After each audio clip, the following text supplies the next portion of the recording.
Alright, what's up, guys? So, the channel Lanza has uploaded a video titled The Downfall of YouTube's Most Toxic Community Ever, the Art Commentary Community. Yeah, I've heard some things about the art commentary community. I've uh dabbled in it a little bit myself, but more so like I just wanted to kind of do my own thing. Like like if there is like a toxic side to it, I am going to do any and everything in my power to avoid it. But I feel like it's like that with most communities on like just throughout just this whole like content creating sphere, where it could be people in the gaming community, people in the makeup community, people in the reaction community. It doesn't matter what community it is, there's always going to be those bad ones in the mix of it that just puts a bad name out for the community. I just know with reaction videos, there were the people that were just kind of like they were just sitting there not really doing or saying things or was even acknowledging the video that they was reacting to. So like for an example, they'll be reacted to this video but then get to talking about like some old random stuff.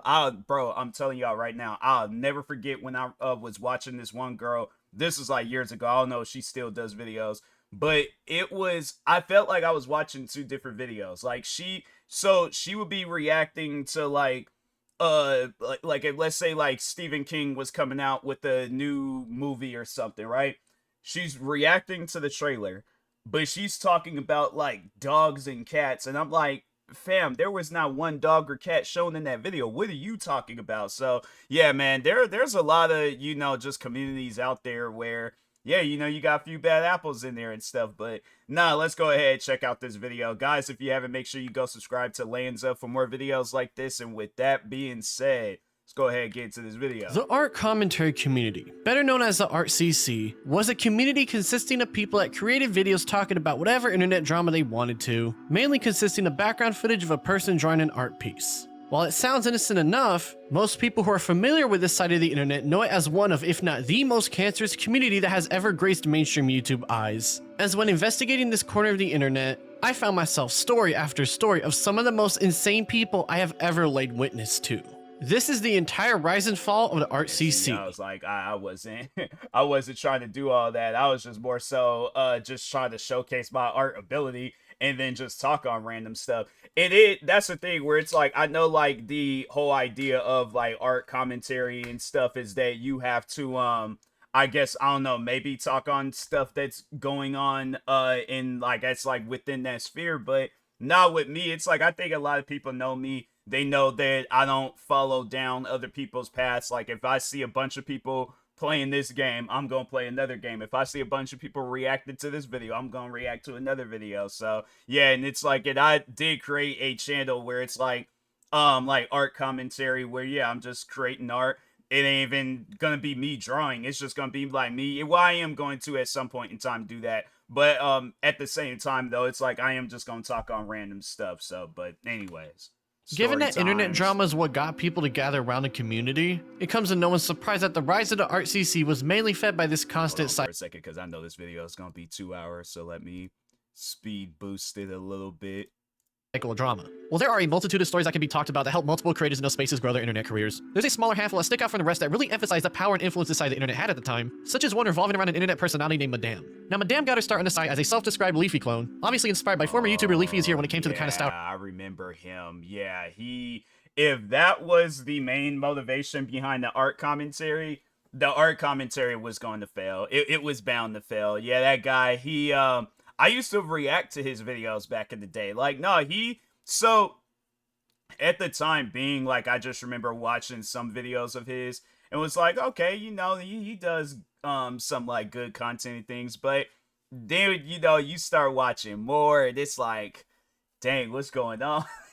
Like, man, it's just, it trips me out like how people they can have a good thing going for themselves and just mess it up. Like, and I don't know, I think it was just like he had said a lot of different things that overall, yeah, it got him canceled. Maybe he did just step away and decide to, just leave the content creating scene alone. But I think that there was a lot of different things that he was saying. Like, I think back on that stuff now and I'm like, I don't know about that, but anyways. How her content was like. Now, her channel was doing alright with her getting an influx of subscribers sometime in mid-2018, but it wasn't until the next year where she would really hit her stride on the platform, getting around 50k subscribers in August 2019. Of course, in that graph, you saw a decrease in subscribers around September going into October, as just as fast as she rose onto the scene, she already found herself in a massive controversy within a few short months. It all started when she uploaded her video I Paid for Onision's Patreon on June 23rd, 2019, a video where she paid $5 to join his Discord server and questioned him directly for false copyright striking some videos she made on him, eventually announcing in her video that she would be suing him for what he did. She would even pin a comment for people to donate to her Patreon so she can do so, and claim future progress in a lawsuit will be updated for patrons only. All seemed to be going well for her. She was one of the first people to attempt to step up to an infamous content creator on YouTube. He's another person too where I'm like, I've heard a lot of different things about him, and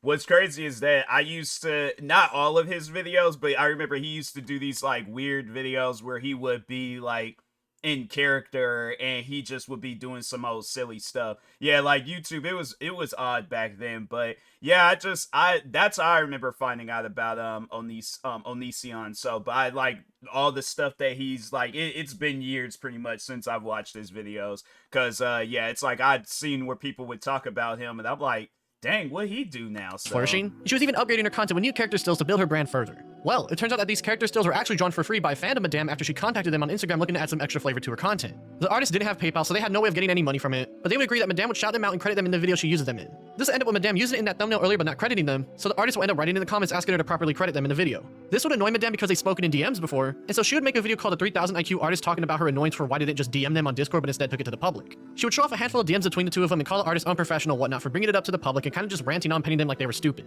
Overall, it was just a small situation that while Madame should have made a video about given how rather pointless and simple the situation was to begin with, wasn't nothing entirely bad. Well, that is until Madame, who was still upset about the artist taking things to the public, would throw a fit because they talked about the situation with friends and it started to grow within that group. Madame would twist this as the artist sending people to go harass her and start to rant in her comment section of people criticizing her about not giving credit in the first place, showing just how out bent she was getting over what was just normal internet critiquing because of this misunderstanding. Instead of slowing down, she would take this a step further and escalate things some more, such as bragging about how much money she was making due to the recent success of her channel and kind of just being a dick about it. While this was looking like just another person being an asshole on the internet, Madame would figure out how to ramp things up even further, threatening to release the artist's phone number for people to see in multiple messages online, encouraging her audience to do whatever they wanted with it if she were to drop it.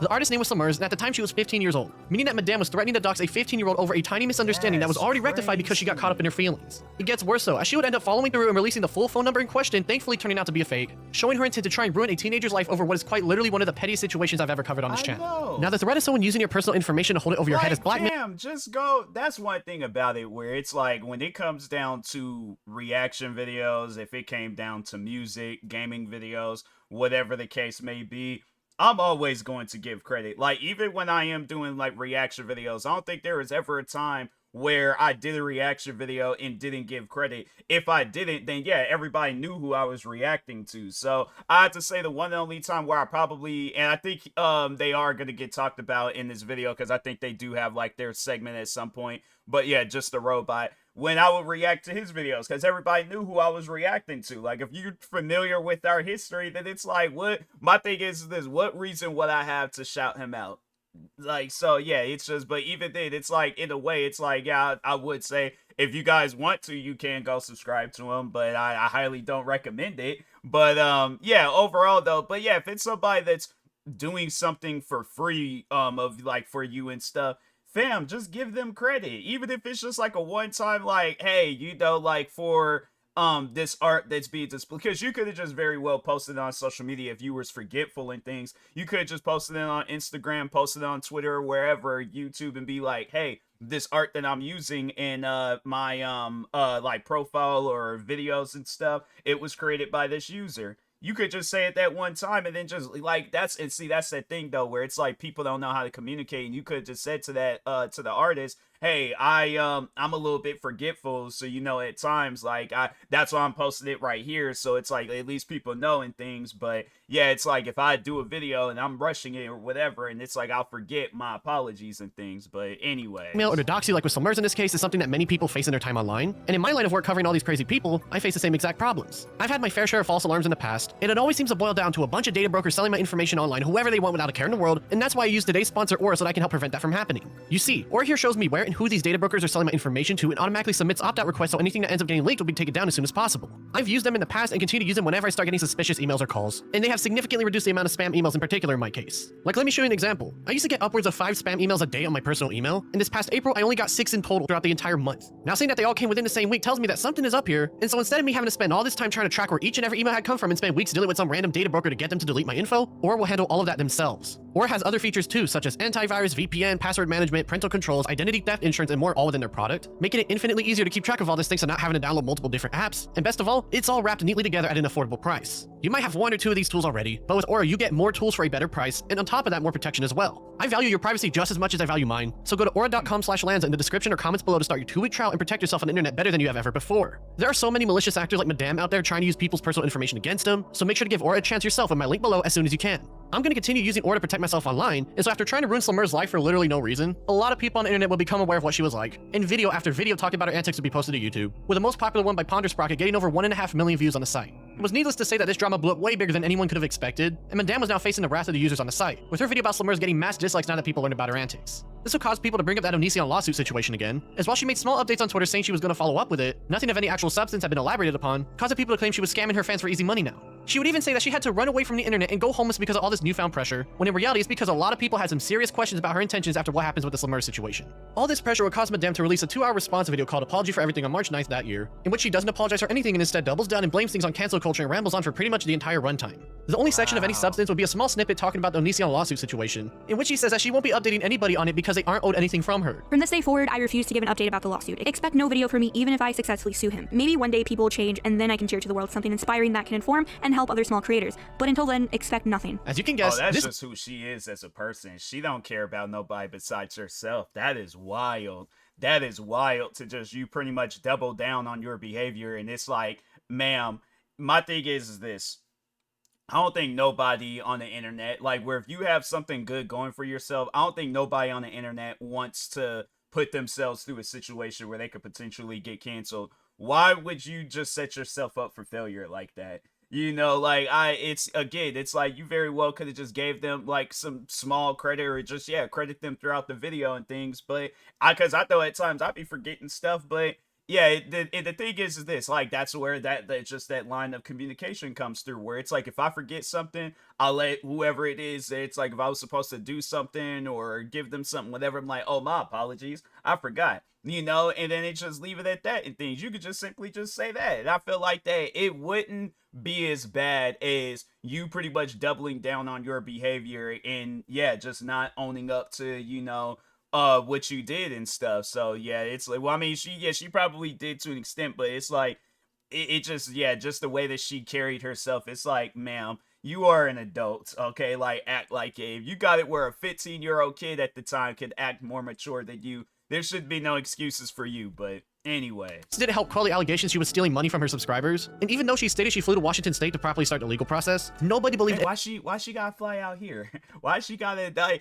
You know what's crazy is that she's probably still out here and I done walked past this girl like 100 million times and things, not thinking anything of it. She gonna see this reaction video, know my hangout spots, and then she's gonna be like, nah, like I got something for him. I'm just gonna get a water balloon just thrown at me and stuff. And I'm like, fam, what is going? I'm like, it was that Lanza video I reacted to. Any of her word anymore after what had gone down. It would come out in December that year that despite running off with the money from the lawsuit, Madame was still begging people to buy her expensive stuff such as designer purses, and even implied that she would pay with nudes, either because she didn't want to use her own money, was already broke, or a little bit of both. A situation from back in December 2018 would come to light as well, showing her running into supposed PayPal issues and not being able to pay an artist, so one of her fans would step in to cover the bill, showing her unprofessional way going about internet business even before she blew up on YouTube. Now, despite Madame threatening Slamer's and trying to ruin her entire career because of it, this actually wasn't the first time she threatened someone before, as she has threatened to dox former lovers of hers multiple times on Instagram before she blew up, painting them as if they're stalkers of her in an attempt to rile up her audience further. She would follow this up with another post stating that anyone who said yes will be getting his info shortly after, stating the police haven't done anything to help, and again states those who said yes will be getting a DM from her of his information soon alongside more allegations about him. She would then go on to ask people if they wanted her to drop his phone number and again state he's apparently tried to kill her before, and follows up going on to drop the number in similar fashion just like how she did with Slamer's, showing that this is a pattern of behavior from her. Madame would then dox his home live on her Instagram and threaten that in the next 24 hours some next level shit is going to happen to him, with the ex-boyfriend in question pointing out this is a very recent picture as it has pumpkins from Halloween on it and Google Maps wouldn't have updated it so soon on the site. It would also come out in August 2019, just before all this online drama went down, that she was planning to go kill him and then herself before getting talked out of it by the aforementioned fan who covered the artist bill from earlier. YouTuber Black Wolf Company would cover this in his own video in January 2020, and he would even do some extra digging, such as figuring out that Madame never even called the police to begin with when the doxing first started. That same month, he would also get an update on the Onision lawsuit situation, showing that Madame never sent in any sort of lawsuit in the state of Washington at all, confirming that not only did she run off with the Patreon money, she's also batshit insane. This situation, despite being on the more tamer side of things given what else we've seen on this channel, was a massive catalyst for getting the RCC to work together to achieve the same goal, to call out a content creator that threatened the life of another. While no one expected her to completely ignite her career almost instantly and also be a scammer and legitimately insane in the aftermath, it brought people together feeling a sense of justice for ridding the community of one of the more problematic individuals within their ranks. The entire Madame drama would bring the community closer together, and so their influence in the general artist world will start to be felt outside of YouTube and onto other places such as Twitter. This would lead to the next big event in the rise of the community, one that happened just a year later. Antoons is a popular artist on YouTube with over 1 million subscribers, best known for his Deathbed series, where he draws a bunch of characters from popular media properties on their last day alive. Despite the general weirdness of the series' premise, it would prove to be immensely popular on YouTube, getting millions upon millions of views on a website. It seemed that nothing was getting in the way of his success on the internet, but of course things would spice up a bit that led to one of the more insane stories within the RCC. Antoons had a bit of an edgy streak to himself that he kept under wraps on the internet, but he decided to give his hand at creating political comments on Twitter, such as this one showing his character Mr. Sneaks pretending to cover himself in oil to get easy money, with a Black Lives Matter slogan appearing above the crowd back in 2020. Obviously this was poking fun at the Black Lives Matter movement, implying they're just scamming people. And so after finding a bit of success with that comic, he will continue this edgy political streak by making a handful more, including the newfound subject matter, with one even throwing identity politics into the mix for good measure. That comic will end up getting him banned on the comic subreddit page, but this newfound attention he was getting from these political productions will continue on with heavy implications throughout, garnering a small fan base of people who enjoyed his take on political comics. That's like one thing that I never understood with content creating is that people don't have to do stuff like this. Like, my thing is this, like, if you're a creative content creator, you could do a video, you can do whatever, any form of content without offending people. You know, it's so like I have to say the one and only time, because I think that's one thing that with content creating is that you don't know what's going to be offensive. Like, people have been offended by me doing reaction videos, and I'm like, I don't know how that can offend somebody, but okay, gaming videos, music, it don't matter. But I have to say the one time where I would say that I did offend people was this, it was that Thomas the Tank Engine community. But like, I still think about that till this day. I'm like, why were there so many adults in that community? Like, ain't that like a kid show? And I'm not saying that, you know, adults can't watch that show or be a fan of that show, but it's like when you're pretending to be characters from that show, knowing that there's going to be like, and my thing is this, if you do one of those, dang, what's that word that I'm trying to look for, where it's like you could see like the different age groups that overall watch that show, it's going to be a lot of young people watching that show. A lot of people under the age of 18, if not that, under the age of 13. Why are you pretending to be a cartoon character from that show? So I still stand by that. I find that weird. That's something where I'm like, you don't see all the adults in the world pretend to be a kid's cartoon character from a TV show and things. And I'm like, fam, that's just, to me, that's weird. So, but yeah, I would say that that was the one time where I did offend people. I tried to apologize, but they were like, nah, we don't accept your apology. And I'm like, all right, well, I guess I'll just pretty much, I doubled down on what I said. I'm like, well, that's just weird. I'm like, you guys as full-grown adults pretend to be cartoon. How come you guys can't just be yourself? So, but yeah, I probably would end up getting it. If I do get, well, no, actually, I did get canceled for that instead. But it was by people within that community. I guess if it's like a universal cancellation, then hey, it's whatever. But anyways. That aforementioned subreddit ban wasn't just a small thing, however, as it's known that the artist section of the internet tends to follow more liberal political ideals in general, and so while he was growing his personal audience on his Twitter page, he was starting to get an infamous reputation not only on Twitter but also on Reddit, with his comics showing up in multiple different subreddits such as the Vosh one, for example. This slowly growing infamy would eventually peak as on September 12, 2020, he would get into a random Twitter spat and mock someone's identity in an argument with him, in which a random user known by the name of PuppyChan would chime in and say their own piece about the man for being an asshole to people online. Antoons wouldn't take kindly to this and would start to mock their art and messages for his followers to see, and PuppyChan would clap back, not letting up on the man now that he was going after them. He would continue to mock PuppyChan and their identity, showing that he wasn't going to let up anytime soon either. Wow. This pissy match would blow up on artist Twitter, with people now calling for YouTube to take down his channel for stuff that he caught himself up in, and this would all culminate in a video by Daft Pina called Antoons, Racist Tracer, in which he obviously implies that he's racist while going over his past comics and the newfound evidence of him tracing art to make his videos. While Antoons would defend himself, saying he was just trying to get as close to the original properties as possible, given the recent blow up against his character, people would only use it as more evidence that the man is a bad person through and through. He wouldn't help out his own case either, as when showing off the trailer to a fighting game he was making called Pill Fighter, one of the fighters he implemented was PuppyChan themselves, with their attack containing period blood being shot at the player. It's already pretty tasteless and petty to include a person from a random internet beef in such a crude manner, but when people were starting to point out that PuppyChan was a 17-year-old at the time he made this, it went from crude and tasteless to just straight up plain wrong. It wouldn't get any better for the man, as YouTuber Izzy would upload a video showing that not only would Antoons falsely strike down a video made by rising YouTube star Prismate Luke, he would strike down that video we just saw earlier for containing 15 seconds of footage from his own channel, showing him obviously abusing YouTube's copyright system because they said mean things about him he didn't like. He also called her a pedophile a couple days prior, but took that back after speaking with her, so that didn't help him out either. He would also end up drawing YouTuber Just stop getting spanked by his own character as a form of being edgy and abrasive in expected Antunes fashion, and the drama would pretty much end on October 15th, 2020, as Antunes wouldn't be seen on the site again for almost 3 whole years, coming back in summer 2023.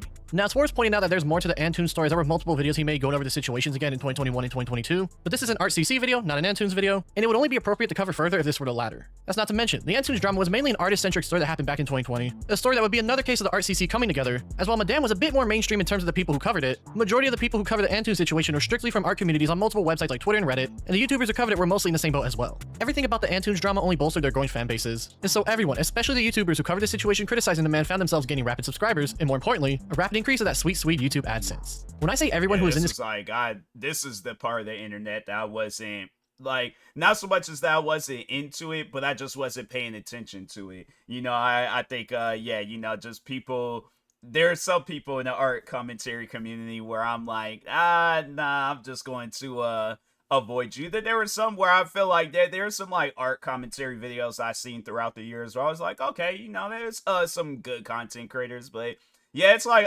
you know, with content creating, I just keep to myself. Like I try not to add myself into situations. Like I just kind of just, you know, get on here, do my thing, and then leave. Like I feel like that's the best possible way to go about being a content creator. I mean, yeah, honestly, you know, make friends, be cool with people and stuff, but yeah, it's like as far as like the drama and all that, I'm like, nah, I stayed away from this it. community was profiting, I mean literally everyone. Every artist on Twitter, every Reddit account, every YouTuber making videos. This was quite literally the best time in the ArtCC's history to join the ranks and build your fan base. By this point, it seemed that the ArtCC was going to keep on growing and growing to become another staple in the YouTube scene, to be specific. But just as things were starting to settle and form together, they started to fall apart quite literally within the very same time frame after their biggest victory on the site. Now, the Antunes stuff might have been a lot more cut and dry and rather short, to be honest, but the next situation was one that had months of build-up before it turned into a shit show that led to a massive rabbit hole that even in hindsight is still insane to think about.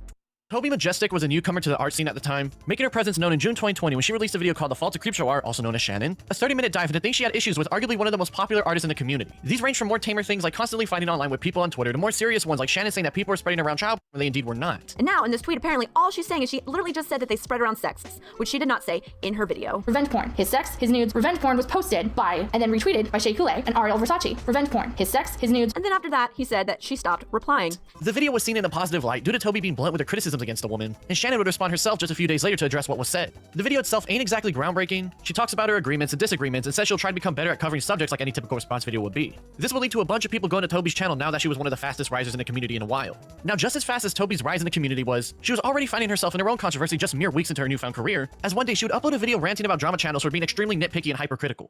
Done. I'm sick and tired of commentary channels and drama channels that severely hyper-criticize and pick apart every single little thing that somebody does online, even though they know themselves as creators that there is shit that goes on behind closed doors that the public does not know about for a reason. They take apart anybody's statement and they reword it conveniently to fit their narrative. And I'm done. I'm done. While she wasn't wrong about this being prevalent on that side of the internet, she would end up shooting herself in the foot by stating that she was a fan of Shane Dawson, Gabby Hanna, and PewDiePie, 3 content creators that are seen in a negative light on that side of the internet. I support Shane Dawson. I've been a fan of his ever since 2010. I've been a fan of PewDiePie. Even when he had the video where he said death to all Jews, I'm still a supporter. I'm floor gang for life.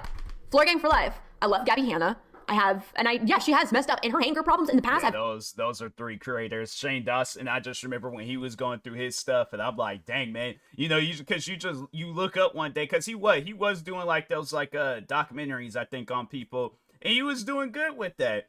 Got called out for his controversy, then he got canceled. PewDiePie, I feel like, because wasn't that the video that they just mentioned, it was like, I think that was like the whole reason on why YouTube added the demonetized feature. But I just remember the one video where he was playing PUBG and he said what he said, and I'm like, dang, man, he can't catch no break. But I'm like, but why even say that though? Like I didn't even get like the way that he said it. It's like, how do you act like that because they killed you in PUBG? That's still one of those things where I'm like, I don't think nobody would. I don't know, maybe he did give out like a legitimate answer on why he said what he said, but if not, it's like, yeah, bro, that just didn't make no sense to say that. And Gabby Hanna, she was, I remember at one point in time, like, because I used to watch David Dobrik's vlogs and stuff, so yeah, I remember when she used to be on there and she was cool, and then it just seemed like out of nowhere she just kind of started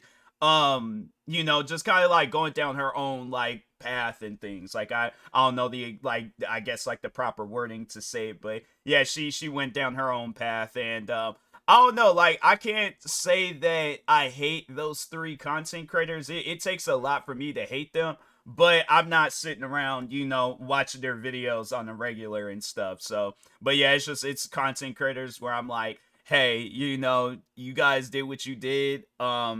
I mean, if you guys feel bad and sorry for it, cool. But if not, then yeah, it's one of those things where it's like, hey, don't be surprised if you don't get that same fan base back. But anyway, Definitely been an issue. But I still think she's a good person. This would immediately get people on her case as they did not like her defending those three people whilst complaining about it being drama, and soon a thread about her was made on the website lolcow.farm. Within the very first 5 posts, someone would find old Shota art Toby drew of a 16-year-old anime character in BDSM gear and tagged with NSFW tags on her alt Twitter account to get attention to it. Given the character is a minor, this wasn't a good look, and Toby would respond to it saying it's not sexual and he's aged up in a pic, so it's all good, whilst being catty to the person criticizing her. However, in an argument with someone about another artist who was under fire for drawing underage people in NSFW ways, she would notably tell them to point out stuff she's done that's worse than drawing CP, which implies she said herself she drew CP. She'd also start threatening people involved in the drama, which, while there's debate if the person she was talking to was a freak or not, it just came off as super petty to drag people in such a way. Toby would go on to say that her alt Twitter account was for her sex work life and try to call out people for leaking it, yet it was public on the site already, so it was just more semantical twisting to fit her narrative. She would try to twist it some more by stating the guy was exposing her alt to people online, only for people to mention it was her who threatened him on the same account, as well as Shane Dawson comments going back to haunt her. She would kind of just start being catty with pretty much anyone and everyone that said anything that slightly irked her, with people learning her personality is really childish, overly emotional, and very reactive. This would become much more obvious on her YouTube channel, as she would upload a video talking about her dog that recently passed, in which after she's done reminiscing about him, she would drop pedo accusations at the end of the video, showing just how emotionally driven of a person she is. Ben Lou's file on Twitter, who draws underage characters.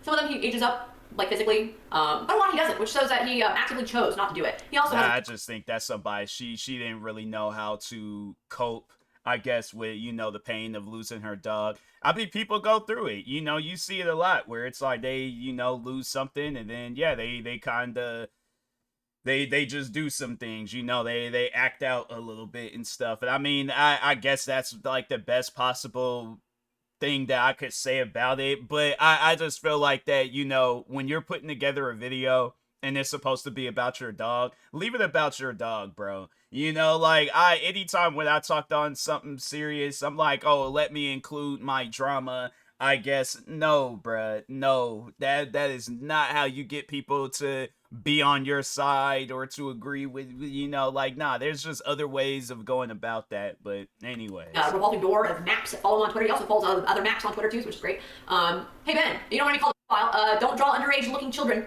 people. It's pretty obvious not to do that. But like technically, technically they're like drawn, so it like doesn't matter. Sorry, you. Child is children, drawn or otherwise. Don't bring up a definition. Doesn't matter. Sorry, if you're drawing a child in a sexually explicit way, I'm putting it under child, so, you know, suck my balls. I don't give a shit.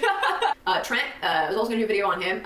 Don't worry about him. He's just a stupid little beta cuck who doesn't like any controversy, even though he loves to stab people in the back because he's a little beta cuck. It was seen as very unhinged for Toby to go from warning her dog to immediately schizo ranting about Twitter drama in the same video, and so people start to make videos criticizing her and her actions, such as Kai Weiss. All this drama will lead to her making a video called It's Still Wrong If It's Drawn, which instead of putting a well-thought-out argument about NSFW drawings of children being bad, she just rages at the camera for 3 minutes, coming off like a completely unhinged weirdo. At this point, I'm frustrated. I'm frustrated with the stupid content thing where people feel really compelled to try to defend these disgusting fucking perverts who draw CP. Let's all call it what it really fucking is. Don't even try to be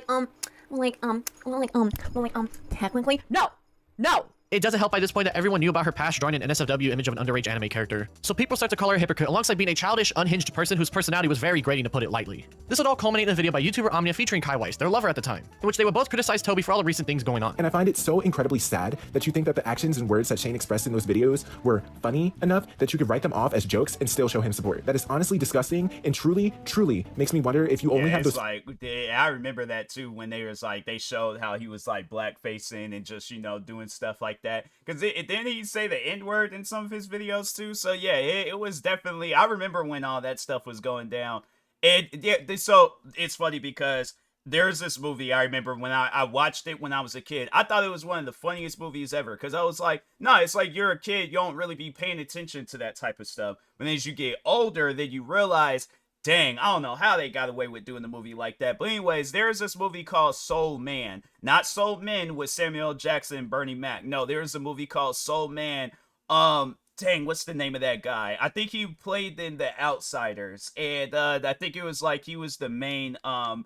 I think it was Pony Boy. I think that was his name in the movie. But I had to like look it up afterwards. But yeah, he did this. I think it was him that did this movie called Soul Man, where he blackfaced in the movie. they never show that movie. I remember at one point in time they showed that movie and they were showing it all the time. That's how I watched it, just seeing what that movie, because I think I did see that movie around the time when Soul Men was coming out. But yeah, I think it was yeah, they seen the obvious issue with that movie and they're like, yeah, we can't show this. We can't show it. Was even too long ago. I remember, or actually it was some years ago, but no, there was a movie of a guy where he was pretending, I think it was like he was supposed to be like some radio host or something like that, but he was pretending to be a black woman. And I'm like, bro, there's just I remember my like friends, they were telling me about that movie because they knew that I was gonna have something to say about it. And I'm like, yeah, that's just stupid. I'm like, why would you, out of all the movies, that's what I'm saying. If you're not creative, don't try to get in that creative sphere, because you're gonna mess around and do something that's gonna get yourself canceled. So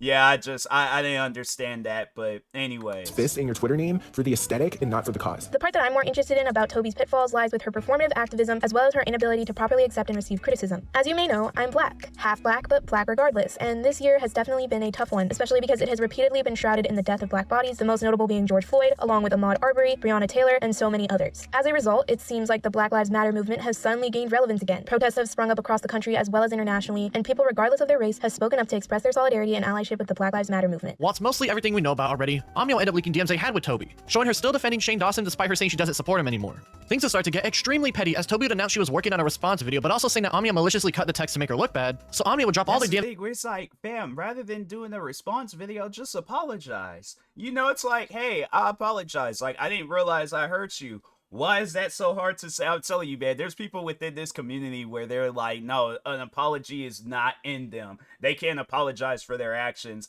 And then it's like, then what's crazy is that they do things to other people and then they're expecting an apology, I guess, to get said to them. And it's like, fam, you guys need to apologize first. Like, it's just, it's weird to me, but anyways. For people to see, only for Toby to start deflecting and complaining about it.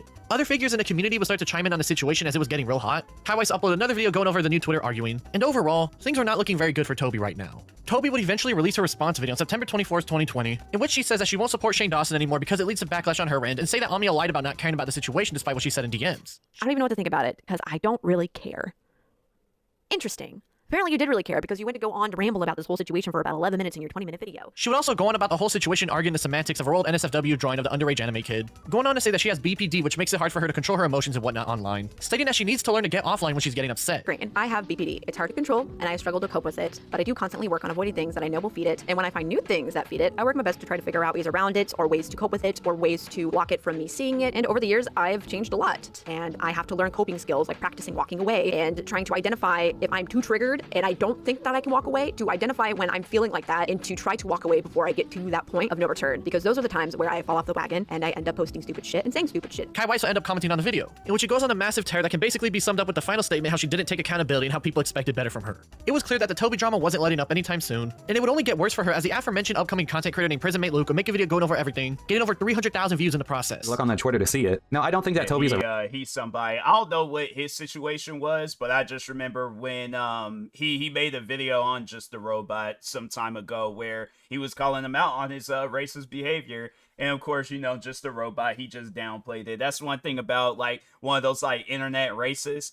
They don't care if they offend people. Even though, I mean, just even the regular races, they don't care if they offend people and stuff. They usually care when they find themselves in the corner and they can't go nowhere and stuff. So, but even then, still, it's like, it's not from the heart. Like, if they do apologize or whatever, it's not from the heart. They just saying it, I guess, to more so clean up their, like, their image, clean their area up and stuff. But yeah, he's somebody that I've heard of throughout the like years and stuff in the sphere. But yeah, overall, I'm like, I don't know if he had got canceled or if he just wants to step away. I'll probably at some point in time look into him, see what his situation is. But yeah, overall though, it's like, yeah, he's somebody that I have seen a lot. Racist. I just think she's unreceptive to criticism. Amia and Kaiwa make another video basically saying more of the same, and more people start to chime in and get those views and money now that the drama was on fire in the art community. This will lead to an insane amount of infighting between Kai, Amia, and a whole bunch of people that isn't of much significance in this story, and Toby would try to revive her channel to no avail, as after posting only 4 more videos, she would finally stop uploading to YouTube, ending her short yet storied YouTuber career.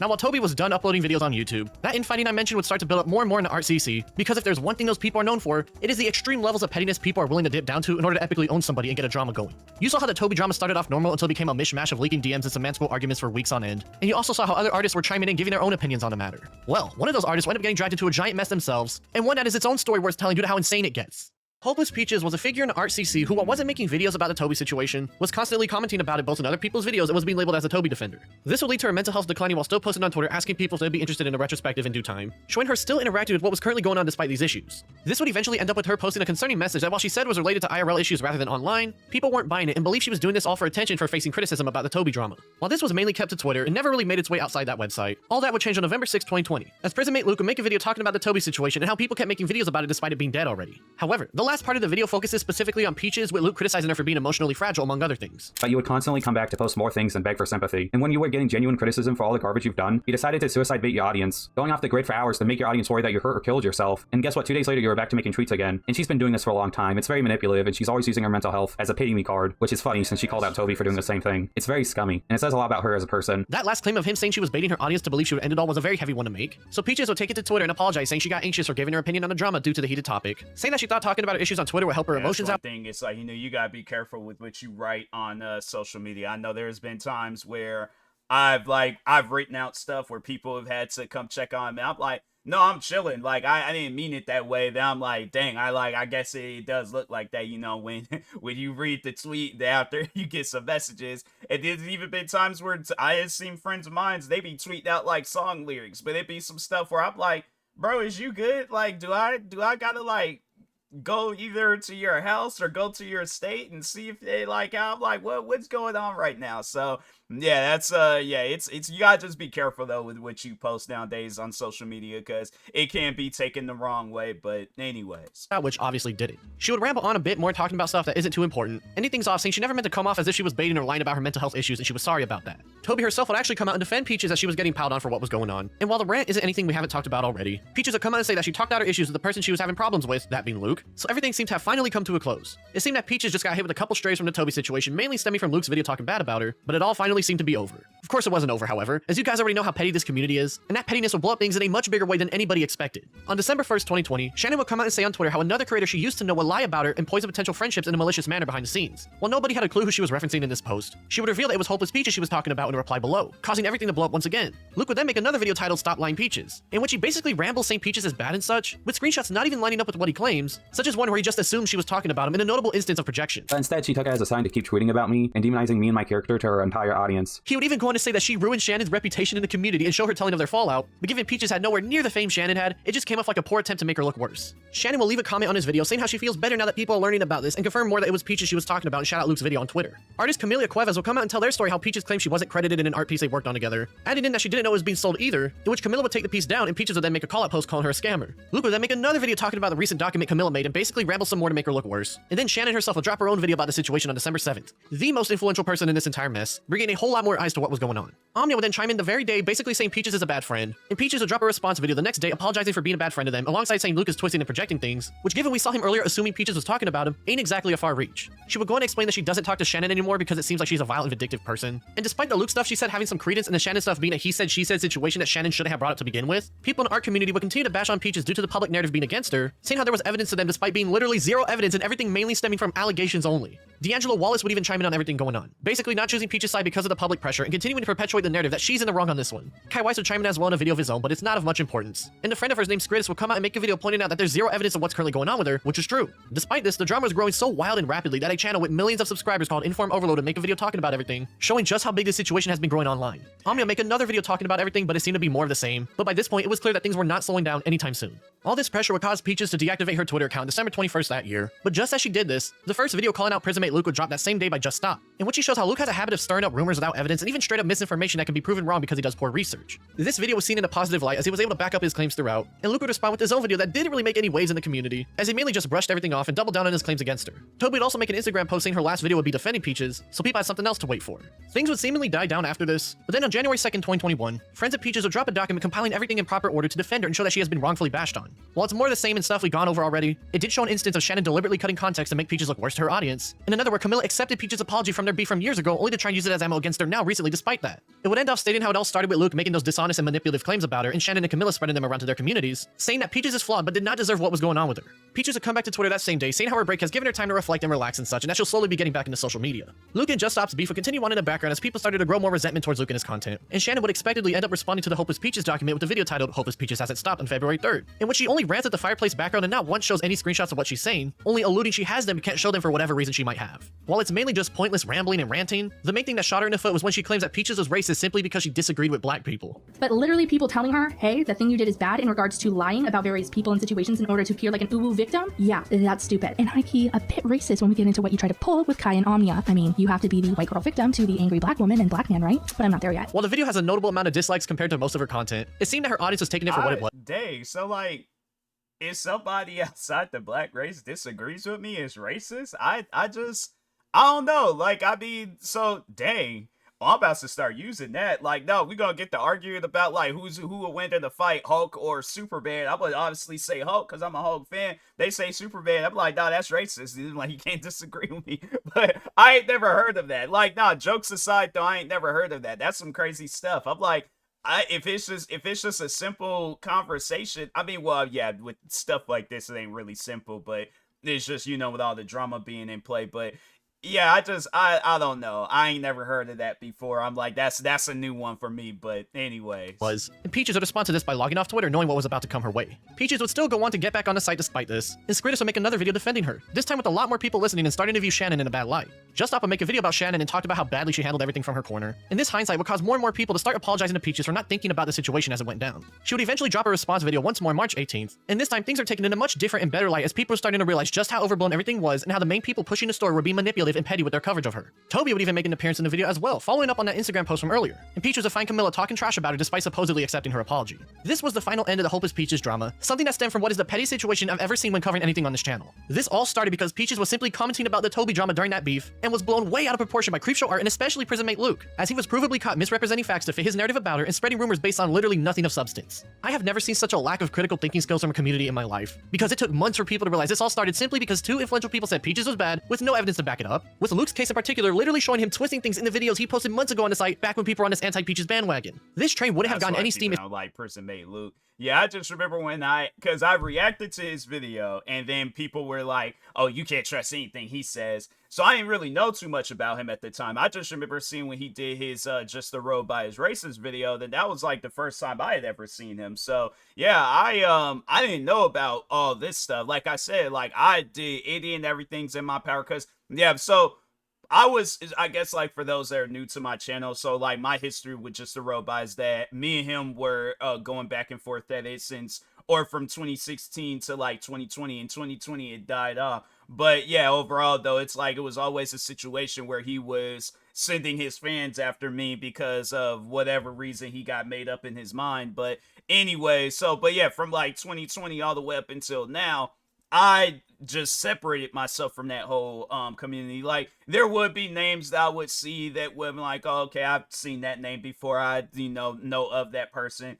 But as far as like, yeah, like Prison Mate Luke, all that, like if anything's after 2020, like these were names where I'm like, huh, this is my first time seeing this name, and then seeing all the other different names and stuff. So yeah, it's like it's crazy, it's crazy to look at this and be like, dang man, like this has been going on for a minute. But anyways, if it was any other community online, but at least it got derailed sooner than later, and people were finally able to understand they got easily manipulated and played by those going against Peaches. Luke's channel was sputtered out of relevancy shortly after the Peaches drama, but Shannon, however, would move on relatively unscathed, though people were starting to look at her a lot more critically after seeing about the way she went representing Peaches. Nonetheless, she would continue on with her YouTube career and her channel would prosper for years to come, except I'm sure y'all know what really went down, as in a sheer twist of fate, her life would be turned upside down that summer 2021, showing her involvement in what was quite literally one of the biggest cases of malicious behavior ever seen from a YouTuber. In May that year, Shannon would run into an issue on her YouTube channel where her profile picture and banner were changed to look as if she was hacked, and she would make a video stating that someone indeed hacked her and did this. So you sweet little doodles are aware. I also don't know what's going on with my YouTube channel, so you're not alone. Didn't change the profile picture, but apparently it appears as nothing, and so does the banner. So, I don't know. It was clear from the get-go something was up, however, as if any large YouTuber was hacked, the hacker would do much more damage than just changing the channel cosmetics and would have made her life a living hell the moment they logged in. Also, around this time behind the scenes, Shannon was love bombing her friends more than usual, and it would soon become obvious as to why this was the case. On June 2nd, 2021, locale.farm, a website that is popular amongst the T/internet celebrity crowd to pretty much just talk about what drama is going on and shit talk whoever they don't like, outright exposed Creepshow Art after she had been violating the website rules for a while now. The admins got her IP address and proceeded to show off as many posts as they could that she made on the site, and the things she said were far from what she would normally speak like on her YouTube channel and other social media pages. To say people were shocked is a vast understatement, as she would make post after post talking shit about her friends, namely D'Angelo Wallace. She would say how people only pretended to be friends with him because they don't want him to make a video on him, and how his content is stagnant and worse than her own because of it, basically projecting herself onto someone else. She would even make multiple comments about Toby and Peaches on the site, showing that since the very beginning she was a mastermind at not only starting but also keeping those dramas going until the very end. This isn't all she would say though, as not only would she talk bad about many other people, but she would also talk bad about herself to try and get people to lower their suspicions whenever she posted on the site. There was one post that caught my eye in particular. She said she doesn't rely on YouTube, but I think she makes a considerable amount on it. I've talked to a YouTuber her size and they make at least 20k per month. That mixed with a real life job, she's probably loaded pretending to be poor. Shannon goes into a little more detail on her finances, reiterating that she makes 20k a month and that she has a really new nice house. This is so strange, it's clear she's trying to brag about her finances to everyone in the thread, while also still trying to hide her anonymity because she had been talking shit about her close friends and acquaintances. It was so crazy to see it unfold in real time last year, because it was clear that she was trying to keep her tracks covered as much as she could. Unfortunately for her, she failed, and now people were on her ass for being a fake friend. Why even do that? I mean, my thing is this: if I ain't trying to be cool with somebody, it's one of those things where I think it would be as clear as day. It's just, it would be clear that I'm not wanting to be cool with that individual, but I'm not going to go on, I guess, like, secretive websites and be talking about them and stuff. No, bruh, no, I ain't got that type of time. I just don't, cause it's something where I'm like, if I can't just say it directly to the individual's face, like, okay, this is my issue with you, then yeah, it's like, why, my thing is this, then it's gonna really look, I feel like it's really gonna look bad, comparing it to, like, me confronting them about whatever it is, than, me going on some, like, website trying to be all secretive talking about them and stuff. Like, I don't get that. It's like, if y'all want to be cool with the individual, then just drop contact with them. So, but... And a general piece of shit behind the scenes. Now, as the days went on, people started to dog on her ass because she was a massive two-faced asshole, and people don't like fake people like that. Creepshow Art wouldn't do much to settle the flames, as on June 5th, she would make a community post on her YouTube channel, a community post that has since gone down in infamy. The post itself is very, very long, and there is not a single moment where she tries to take accountability for her post on lolcow. Instead, she tries to blame everything on this person named Amy, her supposed stalker for the past 8 years or so. Something I want you guys to see is that Amy isn't the real name of the stalker and just a pseudonym used to protect her identity. This little detail will be very important later on, just trust me on this one. Creepshow Art goes on to say how it was Amy who was trying to ruin her life and did everything, not taking any accountability whatsoever, and instead trying to feign ignorance while also blaming everything on this so-called stalker of hers. People weren't falling for none of her excuses, and so they would still keep trashing on her name as expected. They had seen the lolcow post the admins got together and her pathetic response on YouTube, and everyone realized that she's a two-faced liar and would do whatever she could to climb to the top of the social ladder, even if it meant faking her friendships in doing so. The comments on her post were riddled with people asking her to own up to getting exposed, to leave the internet, and general distaste for a person they once respected in the art community. It's a shame, really. All the evidence showed it was her doing. At least owning up to it would help ease the pain somehow, but she couldn't even do just that, and so anybody willing to defend her up to that point shifted gears once they realized how delusional she was. At the time, it was safe to assume Shannon would just dip from her Creepshow Art persona on the internet for the rest of her life, and things would end swiftly from then. People made their Twitter posts about the situation, expressed their opinions, and generally started to move on now that they learned one of their favorite content creators is a complete asshole not willing to take any accountability for what she did. However, the lolcow drama was just the tip of the iceberg, because let's just say Shannon had a couple more skeletons in the closet that were about to come out soon.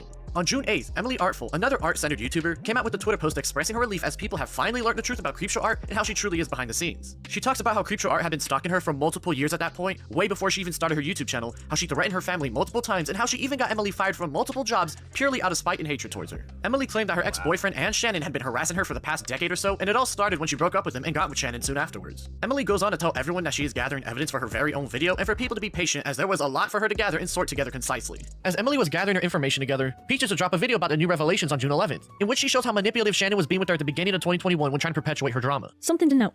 Finally, she then states how I was supporting someone who wished her to have COVID. She states I was supporting somebody who wished her to die. This person, mind you, said this on a server I don't own, wasn't moderating at the time, and I was not even present for when it was said. To say the anticipation was building rapidly is an understatement, as people were already gunning for Creepshow Art's downfall by this point. This was just icing on the cake if Emily was able to deliver, and boy, deliver she did. Just a few days later, on June 12th, Emily would release her first video on Creepshow Art titled Creepshow Art Has Always Been This Way, in which she goes over every single thing that has happened to her involving Shannon and her ex-boyfriend from the very beginning up until that point. The 2-hour video is a long watch, but the info she goes over proves to everyone that Shannon is a very calculated person with everything she does, and that everything was corroborated by her boyfriend Anthony. Emily goes on about her beginnings with Anthony, how the relationship was toxic and caused them to break off badly, only for both both Creepshow and Anthony to start harassing Emily once they got together. One part even goes over how when Shannon claimed to be homeless, it was on their own accord and not because of a bad situation that she had been telling her viewers, showing her lying to her fans from years ago. There's even one part of Emily's video that is just insane to look back on even a year later. It's the part where Emily is talking about one of the many fake accounts made by Shannon that had messaged her saying it was their little brother who had been harassing Emily the past couple years. Just take a listen to it yourself. It's utterly insane even a year later to listen to. Yeah. This will most likely be my last time using this account. I do appreciate your time, and I hope from the bottom of my heart and soul that you continue to do well. I pray you are able to forgive those in your life, and I know you will continue to thrive. Thank you for at least listening to what I've had to say and letting me know that words have gotten to you. God bless.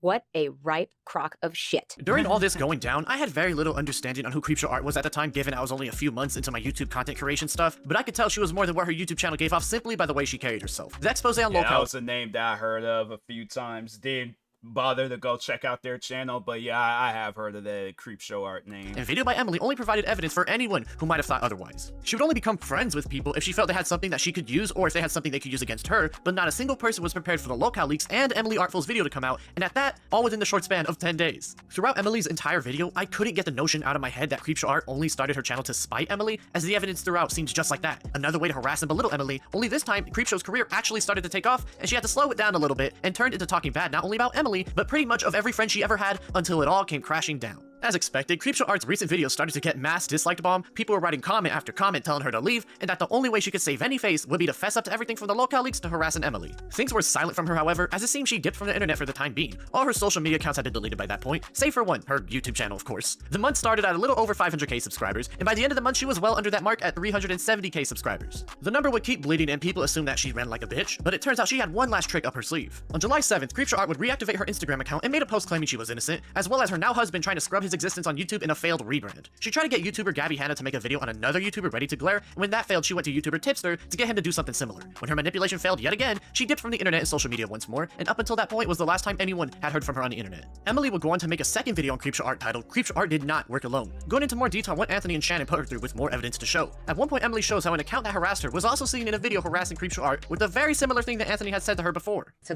this account was the one that was featured in one of Shannon's videos. At least one person in this galaxy thinks I bought my views and I bought my subscribers, which means someone in this galaxy thinks I'm made of such wealth and such opulence that I bought myself subscribers.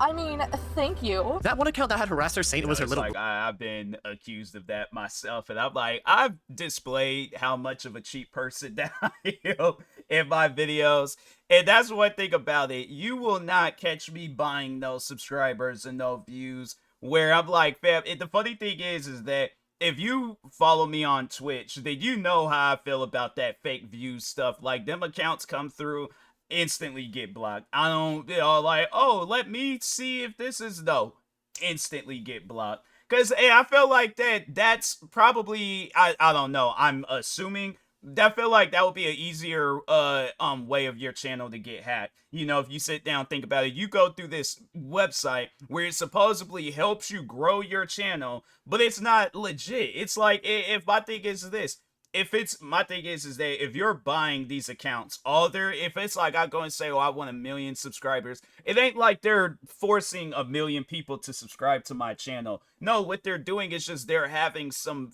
like, fake thing, I guess, generate accounts. And then, yeah, overall, but it's like they're not commenting, they're not doing things. So it's like, why even invest in it, you know? So, like, that's why I'm like, yeah, people, they have tried to accuse me of that, and I'm like, bro, if you guys watch my most viewed videos, that's why I have the subscriber count that I have right now. So, it's just, that's how the internet works. It's like people, yeah, they're gonna watch those videos that overall brought them to your channel, but it's like they ain't gonna watch all your videos, especially with somebody like me, where it's like I got thousands of videos on the internet. I'm not expecting everybody that subscribes to me to watch every single video that I upload. So yeah, if they watch it, they watch it. If they don't, they don't. I ain't gonna lose no sleep over it and stuff. So, but anyway, brother that had been doing all the trolling and whatever in the first video by Emily, she ends up proving that it wasn't some random little kid, but actually Anthony the entire time. Now, this is a super important piece of evidence that I stumbled upon. When Brita Filter messaged me and went through the laundry list of harassment that I had endured, they mentioned having a grainy video of me singing and playing piano. That video is an unlisted video, and the only person I've ever sent the link to was Anthony.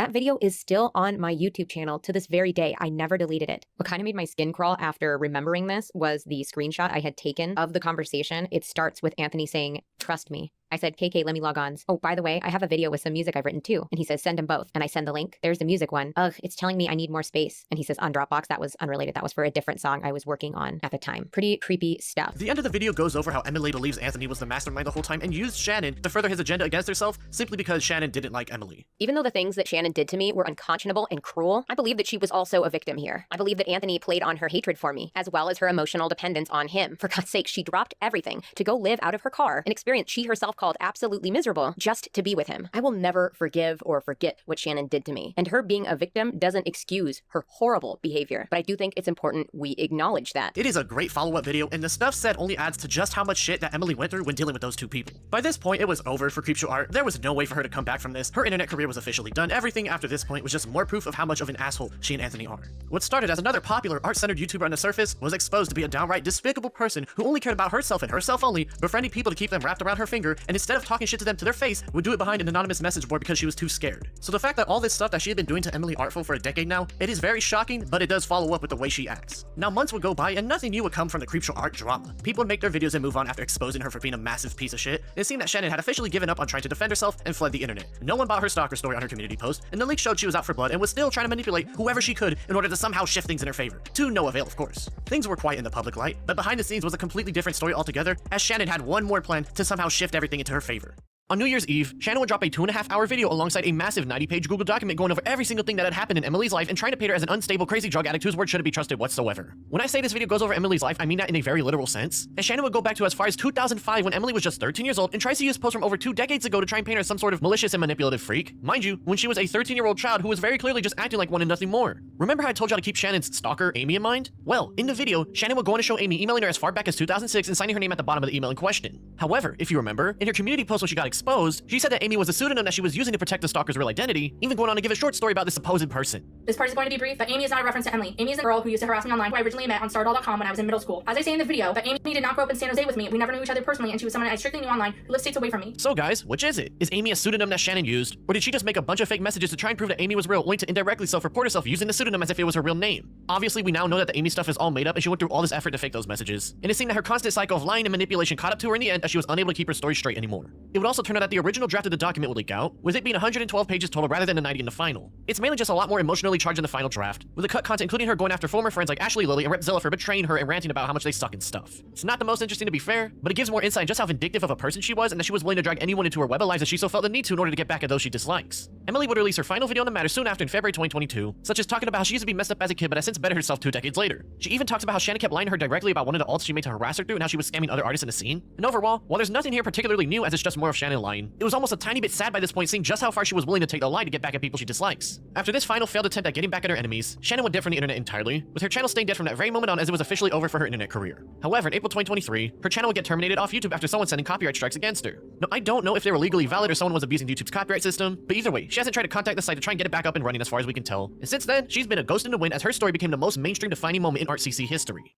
Now, earlier I talked about Kai Weiss and Omnia mainly during the Toby and Hopeless Peaches situations and how they were integral pieces to the hate train against the both of them, mainly Peaches in this case. Well, they weren't over it despite her name being cleared, as by fall 2021 they were back on the Peaches hate train over petty shit that no one actually cares about. That is, unless you're an extremely pedantic person who's always trying to one-up someone to fuel your own fragile ego. There was a lot of subtweeting involved because that's how these people like to operate, and as much of a broken record as I sound right now, it was literally just bitching and moaning for the sake of it over some petty and inane shit, so it wasn't really that interesting yet. Kai in particular had a habit of arguing with literally anyone and everyone for days on end, and so he would get into petty beefs with many people that are not worth digging into because it would just drag things out here. However, there was one beef in particular that would catch the attention of people outside the ArtCC, and that was when YouTuber Akuma would make a video about him titled "Avoid This Inconsistent YouTuber," a 38-minute dive pointing out his hypocrisies and such, even talking about Omnia for a bit. I've heard of that Akumu name. I was like, yeah, that's, you know, with the recent drama, I'm like, yeah, that's a familiar as the two were dating each other back then and mirrored similar antics. The video itself is whatever, no one really gave a shit and it was more just beefing within ArtCC. Well, no one except for Kai Weiss himself, as he cared so much that a sub 1,000 subscriber YouTube channel at the time would dare criticize him that he would go on to falsely copyright strike the video down. The situation would suddenly gain momentum as people started to trash on him for what he did, and instead of taking the L and admitting he just got heated and caught up in his emotions, Kai would instead go on a crazy rant lashing out against pretty much everybody who started to criticize him for what he did.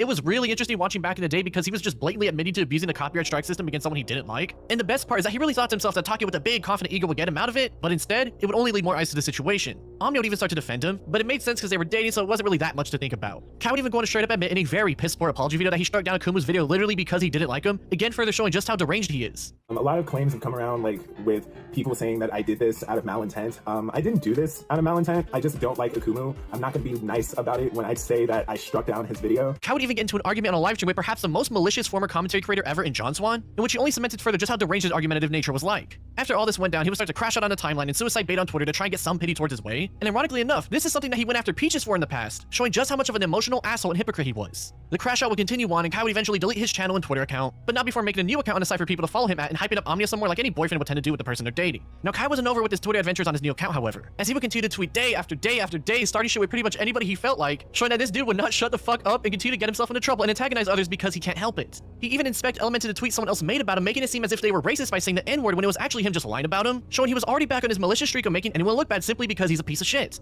Now honestly, the situation itself was very clearly overblown 100% on Kai's end, and everything ended with people outside the RCC learning that he was pretty much all the negative traits of the entire scene combined into one person, but at least he was gone now doing his own thing on Twitter with Omnia back in the real world as they watched him continue to bitch on Twitter for weeks on end. Well, that's where things go from bad to worse in this case, because if there's one thing about Kai here, it's that this dude hadn't shown his true self just yet, as what happened next at what was shocking back in the day, in hindsight it wasn't shocking at all. On December 8th, 2021, Omnia would out of nowhere delete their YouTube channel off the site just short of 100k subscribers, meaning that all the work she put in for the past couple of years was now gone. This was very abnormal as there weren't any sort of tweets or bad video reception that would hint as to why this happened, but most people didn't pay much attention outside general confusion. However, in the morning of December 10th, she would make an ominous post on her Twitter alt account alluding to something bad happening, and so people would sit by as they waited to see what exactly was going on here. It turns out that Kai ended up beating Omnia, and so they had to kick him out of their place, getting a protective order against him as he locked him out of her main Twitter account, and she had to hop on the alt, showing off a picture of the damage he did to her. She would go on to confirm that he was the one who deleted the channel in revenge for kicking him out of the place, on top of stealing a bunch of stuff like their Apple Pencil to draw and other similar items, and also that the assault happened on December 3rd a week ago, filing a protective order on the 8th in specific. Now Kai would immediately hop back online and start to blame Omnia for what happened and say it was all in self-defense, but given his track record of being a very manipulative, albeit poor at it person, no one was listening to none of that. He would then start to try and get back at Omnia by pointing out how he paid for all this stuff for them so he possibly can't be abusive, basically using financial manipulation tactics to somehow sway people into his favor to extremely poor results. Like no joke, this is the only stuff the guy had to use to try and manipulate his way out of this one, and it was entertaining in a messed up way to see just how far he was willing to take it in order to try and get away with it. I mean, the dude even pulled out receipts for everything he bought and was holding their Chick-fil-A order over their head to try and get a leg up on him. He was even trying to drag hopeless Peaches into the mess by saying how Omnia was using Photoshop screenshots to go at her in the past, showing that he was clearly going completely scorched earth as he wanted their life ruined. Omnia would go on to post that Kai got arrested for violating a protection order, meaning that he went back to their place for God knows what reason, but that the police were thankfully able to intervene. However, he would post bail as he would confirm on Twitter, and in expected fashion would continue trying to bait lord his way out of this to no avail as the news was spreading everywhere by this point. He would even try to tweet about taking the moral high ground to flex his insecure ego some more and that he would be leaving things for the law to figure out on their own time. Kai would end up getting arrested again just a few days later for the second time as Omnia would say so, showing that he was still on his bullshit and in active danger to them at this point. He would of course get out again and continue to emotionally tweet about how she has no black allyship because he tried getting him arrested, basically trying to bring racial politics into this mess and yet another attempt to somehow in some way— Like fam, your race don't have nothing to do with you cutting up. If the girl doesn't want to be bothered with you, then fam, accept that. That's one thing that I can't stand is when a person tries to manipulate another person, because it's like I've had it where people have tried to play that game with me, and I just look at them. I'm like, fam, I don't know who you think you're talking to, but I'm not a child. I'm like, you can't hold things over my head like, oh, I'm supposed to just be like, oh well, I guess because you bought me Chick-fil-A one day, I guess I gotta tell the cops to get up off of you. Nah, bro. I'm like, send that man to jail. So yeah, that's crazy, man. I'm like, yeah, this guy, he's weird, but anyways. Hey, make himself out to be a victim, you know, despite literally beating them. Kai would eventually get back on his old Twitter account and continue to whine about— right there, it's like, fam, what trips me out is that people would do that. They'll put have somebody through like an abusive relationship, because it's like I've had friends where they've told me about stuff like that, and they still be trying to like get involved in their lives. I just remember it was one of my friends that was telling me about their like bad relationship where the individual was like full-blown stalking her. And yeah, she done got married, got kids, all that stuff. Like she done moved on with her life, and bro is like still stalking her. And it's just, yeah, it's things like that where I'm like, yeah, you know, that's why I guess like my advice is like, you know, just be careful who you get in a relationship with. Really, at the end of the day, you don't know who you getting in a relationship with. But yeah, there should be no excuses though on why an individual is acting like that. It's like, I don't care what you done went through in your life. There is no reason to put somebody through some crap where it's like, now the next time she gets into a relationship, she's gonna be skeptical of it. Like, she's gonna be, you know, worried, thinking this might happen, this might, you know, and it's stuff like that that shouldn't be going on. But anyway, what happened because his butthurt, his reputation online was completely ruined despite it being well over a month since the news broke. Like, really, let's take a closer look at this. He's trying to get people to pity him by playing the mental health card and how he's not okay. And it's like, yeah, duh, of course everyone knows you're not okay and that you're insane. And it's just so obvious it's yet another attempt at manipulation, this time trying to play on the emotions of the gullible and vulnerable people who are still keeping up with him in what is such a pathetic display, period. On February 9th, 2022, Kai would upload a 2-hour video addressing what had gone down, but instead of it being a scripted and well put together deep dive, it was literally just emotional ranting for 2 hours to a camera. It's not that interesting, though he says that Omnia was apparently hitting him as well and that they were both being physically abusive that night, also saying that he didn't delete Omnia's YouTube account, but given his track record, I personally doubt that part. However, the most important section would be when he admitted to slapping Omnia 3 times during their fight, saying that he did it in self-defense. The only time that I ever put my hands on Hana was after I slapped them 3 times. I will be completely honest about that. I slapped Hana 3 times. The rest is the aforementioned ranting I mentioned earlier, and though he would end up deleting this video very shortly. You know, here's the thing.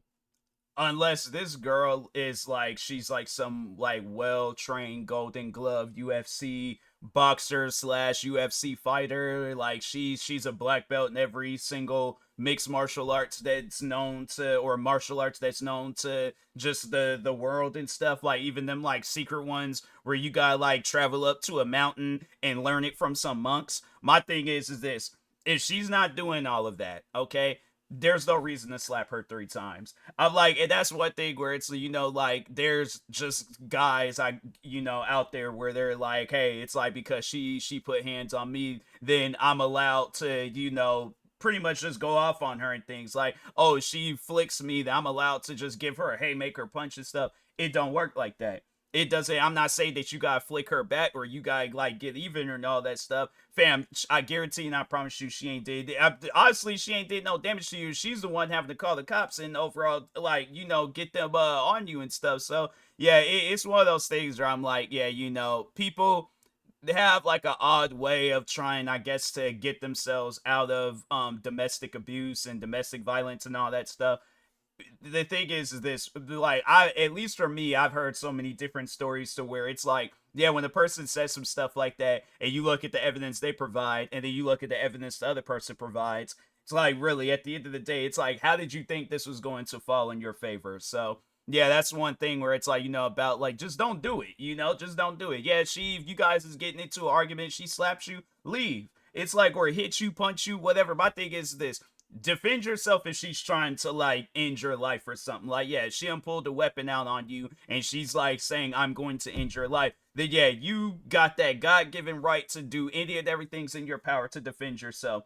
If what, she threw a NBA 2K disc at you, slapped you, all that, it's like, fam, that's not gonna kill you. I'm like, if so, then I guess, yeah, then the TV show 1,000 Ways to Die got a new episode if they want to do one. But other than that, it's like, yeah, bruh, you're fine. You're chilling. If you sit here making a video, trust me, you are okay, alright? So after release, due to the reception not being taken well, the message was already pretty clear. Now, it was during this time in early 2022 where things got a bit weird. The Kai and Omnia stuff was technically not over yet, as Omnia would continue to vague tweet about him, and Kai would crash out on Twitter once again because he either wants pity or because he can't just shut the fuck up online for once in his life. The reason why Omnia vague tweeted was because there was a second video that Kai uploaded on the 19th that was basically the first one but scripted and got the information across better, so at least he was learning how to pace a topic, I suppose. Now, one of the more important talking points that came from this was Omnia admitting that she wasn't the owner of her cat until Kai left him back when shit went down, with the courts giving her legal ownership because of the protective order. This would turn into a March 18th video by Kai with him saying that they stole the cat from him and is a scammer, and which I'll just be honest, it's hard to care and dig into as it's extremely petty to try and prove whether the cat was technically stolen or just left with Omnia, and it was already clear this was mostly just Kai seeing an opportunity to try and get back at them and sway public opinion to his side. He would even pin a comment saying how Omnia and their legal team were trying to get him to take a plea deal, saying that the stipulations were that he couldn't talk about them for an entire year and that he believes they will lie about him in the video that they would make talking about everything and have no way to defend himself, hence not wanting to take it. It was right at this moment where things got extremely petty extremely fast. There were so many new things that would happen right around this time that I can't focus on any one in particular, so enjoy this short dive into what is perhaps the most petty era of the ArtCC.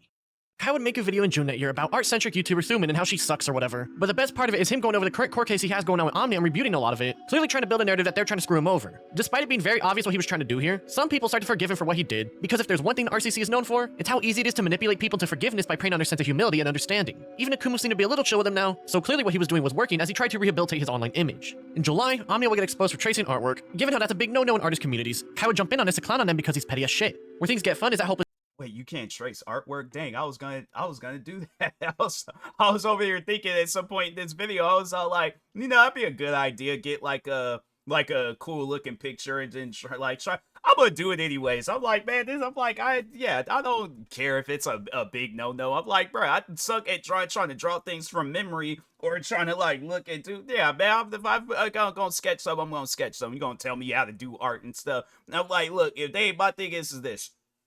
I guess if I look at it as like if YouTube is like, oh, that's against the guidelines, you can't do that, then yeah, I won't do it. But yeah, my thing, I ain't gonna listen to no community over no, like, yeah, that's crazy. But anyways, I'm sorry, I got a little off topic. I just heard that, and I'm like, yeah, I just remember because, like, no, when I was in school, they had us do, like, stuff like that in art classes and stuff, so, but anyway. Liz Peaches would also join in on the shit starting to get revenge on Omnia for going back at her during the Toby stuff, and in turn would make this giant thread about Omnia's response video and somehow make the situation about herself, because if there's one thing she became known for, it was always somehow making something about herself whenever speaking about it online. Trust me, former RCC members know what I mean. Kai would sense the tides were turning against Omnia, and so would start to talk about whatever personal issues that were going on to get that shift even further, and Peaches would continue to clown on Omnia in Twitter chats, reacting to the whole situation as her revenge campaign was in full swing now. To make a long story short, Peaches made a video, Kai made a video, Omnia made another video, and Omnia made an apology for that video because it sucked. This was all really, really petty, and frankly, nobody really cared about this as it's such a boring topic, but the RCC thrives off this pettiness, and in specific, Kai and Peaches had a bone to pick with Omnia and had the perfect opportunity to get back at him. There's also this side plot having to do with Omnia and her fans in her Discord server writing fanfics about Kai going and being in jail, but I ain't gonna act like this is the most disturbing thing ever, as I find it rather funny that these kids thought this was something that would truly epically own the dude, but whatever, it's just more general RCC craziness. Things would finally go quiet for a bit as Kai would stop schizoing on Twitter for a couple months, changing his online name to Zay in the process. After a year and a half since beating Omnia, Kai would officially plead guilty to domestic assault and battery on April 20th, 2023, meaning that he was indeed a guilty man for beating them not only by the internet, but by the law where this matters much more in both their lives. He would bitch about how Omnia announced a conclusion before he got to do so himself and how he totally played guilty because of the needs of his family, whatever the fuck that means, showing to everyone that he is still that extremely dramatic, emotional, and petty dude who now has a record for being the legally most unhinged man in RCC.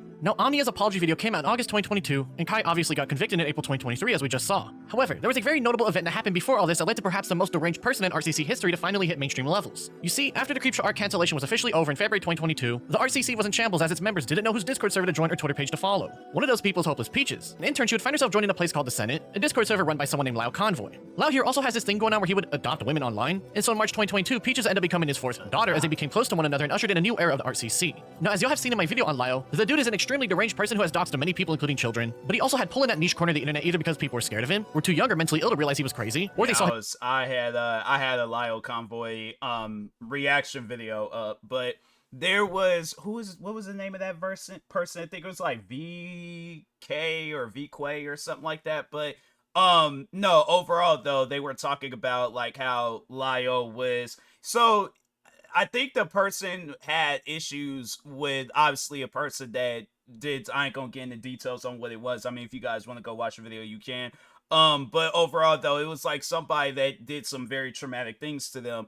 Lyle thought it would be a good idea to invite the victim and then the person that did the traumatic things to invite them into a Discord call and then I guess bully the guy and stuff.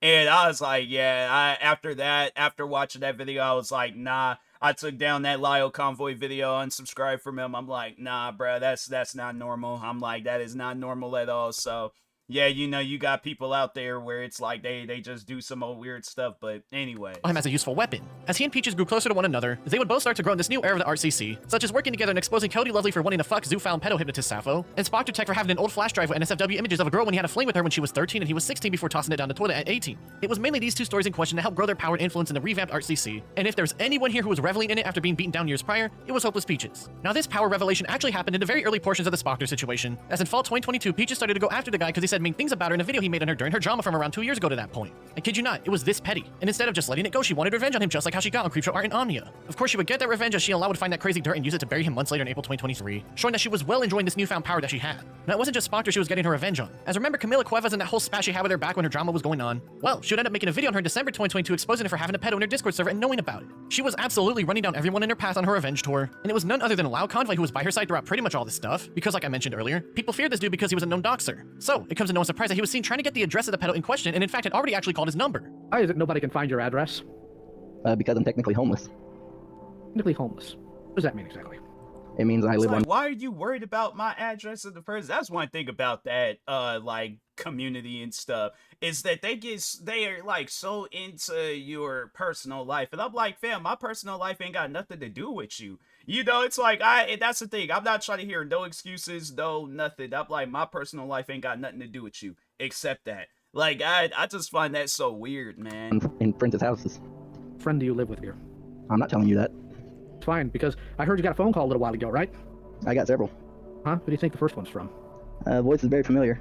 Very familiar. While Peaches was on Cloud9 now that she and Lau were the new faces of the ArtCC, there were a couple more things that went down that are worth noting. In January 2023, Just Stop would make a video about YouTuber Ellis Mark's wife and basically try to convince him to divorce her because she cheated on him once, eventually deleting it entirely and making an apology video pushing the blame on a Daft Pina for getting in his head. People would also find Hopeless Peaches' old TikTok account and start to make fun of her because she looks weird. And former friend Harley TBS would make a long post telling Peaches how she has this issue where she holds grudges over the pettiest things and uses that hatred to get back at someone in whatever way she could think of. A very accurate representation of how she's like. Remember how I mentioned earlier the day Kai got convicted of beating Anya, he immediately started to bitch about it on Twitter? Well, the very next day on April 21st, he dropped an hour-long video talking about the court case and tried to obfuscate the reasons why he pled guilty. But by this point, those who weren't gullible or easy to manipulate knew he was just mad. It's now on record he's a wife beater. Omnia would clap back with 5 total videos on the dude a couple months later, that July 2023. But by this point, nobody gave a shit anymore, as everyone knew Kai was guilty of beating her. It was just more petty arguing and people trying to get back at one another because that's all they really know how to do. Peaches would freak out and go private on Twitter for a moment because Omnia said mean things about her in the video, and Kai would again continue to drag things out by reacting to him in a couple live streams. A pissing match would break out as Omnia would go at Peaches once again, without inserting himself into this mess because his daughter was getting dragged into the most petty bullshit imaginable. Kai would make 2 more hours-long videos trying to say he definitely isn't a wife beater, guys, just trust him, and things would die down once again because this is all a bunch of petty bullshit. Now, by the time Fall 2023 rolled about, the ArtCC was in a weird spot. Nobody outside the people within their circles were paying any attention to him because nothing interesting was going down. After all, the whole community is built off starting shit with each other over the most petty grievances they have, but when most of 2023 was just Kai and Omnia going after each other, outsiders watching it on a shit show tapped out because it's really fucking boring and stupid to keep up with. It was during this dull period that people were pointing fingers all over the place on who to cancel next, and this time it was a familiar face that had already been through the ringer before.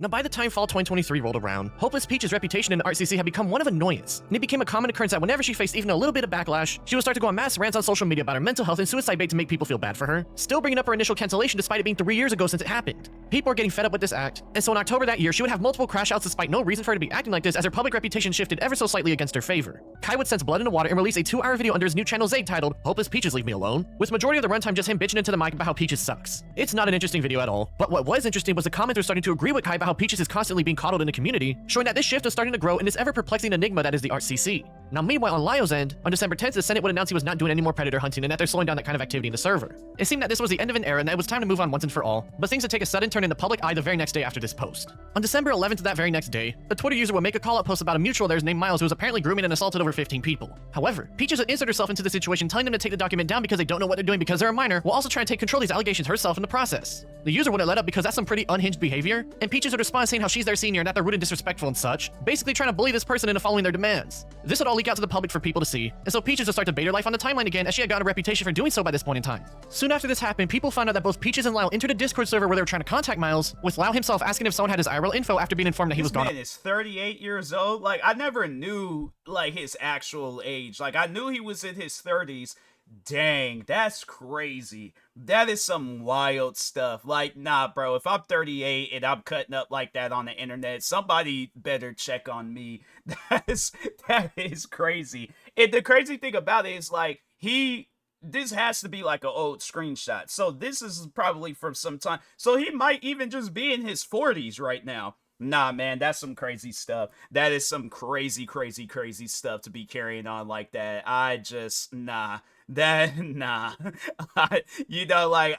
did not know too much about Lyle Convoy, but I'm like, nah, bruh, there's no way. There is no way possible. This man is 38 years old, trying to, like, I guess, yeah, dox people that's much more younger than him on top of that, getting into it with people. I'm like, bro, I mean, yeah, that's weird, man. That is mad weird, but anyway. Offline now. People on Twitter saw this as very unhinged behavior, and Peaches would start to break down for a bit before eventually simmering down just a few days later, talking about how she was overreacting and stuff, posting an apology on her main page for acting out of line, with Lyle doing the same on his end that same day as well. Omnia would expectedly chime in, seeing that Kai is trying to revitalize his online career and how he's still a piece of shit and all that in December as well. And by January 2024, Lyle and Peaches are still chilling together as Lyle would announce a live stream to try and help get some money for Peaches because UK taxes suck. Things would simmer down from here again for a moment, but not before Kai decided decided to start beef with Lyle now because the dude is the epitome of being a drama whore. The quick rundown is that Zay and Lyle agreed to debate each other, but Lyle flaked out and instead posted a video calling him a bunch of names and such. While it's not too important, there was a notable clip of him saying the reason he didn't end up debating Zay was because he doesn't want to be around creeps. Now, Zay wanted me to come on to stream with them so they could press me on some things, but after looking into all of this and seeing what they'll excuse and whom they'll collude with, I can easily say I'm just not interested. Don't really want to hang around creeps. This was interesting because Lyle is mostly known for hanging around creeps, albeit bullying them like they deserve to be rather than being cordial and such. And so some people started to question why he wasn't just upfront and say he didn't want to debate rather than make a whole surprise video to try and go after him over a petty argument in the YouTube comments section.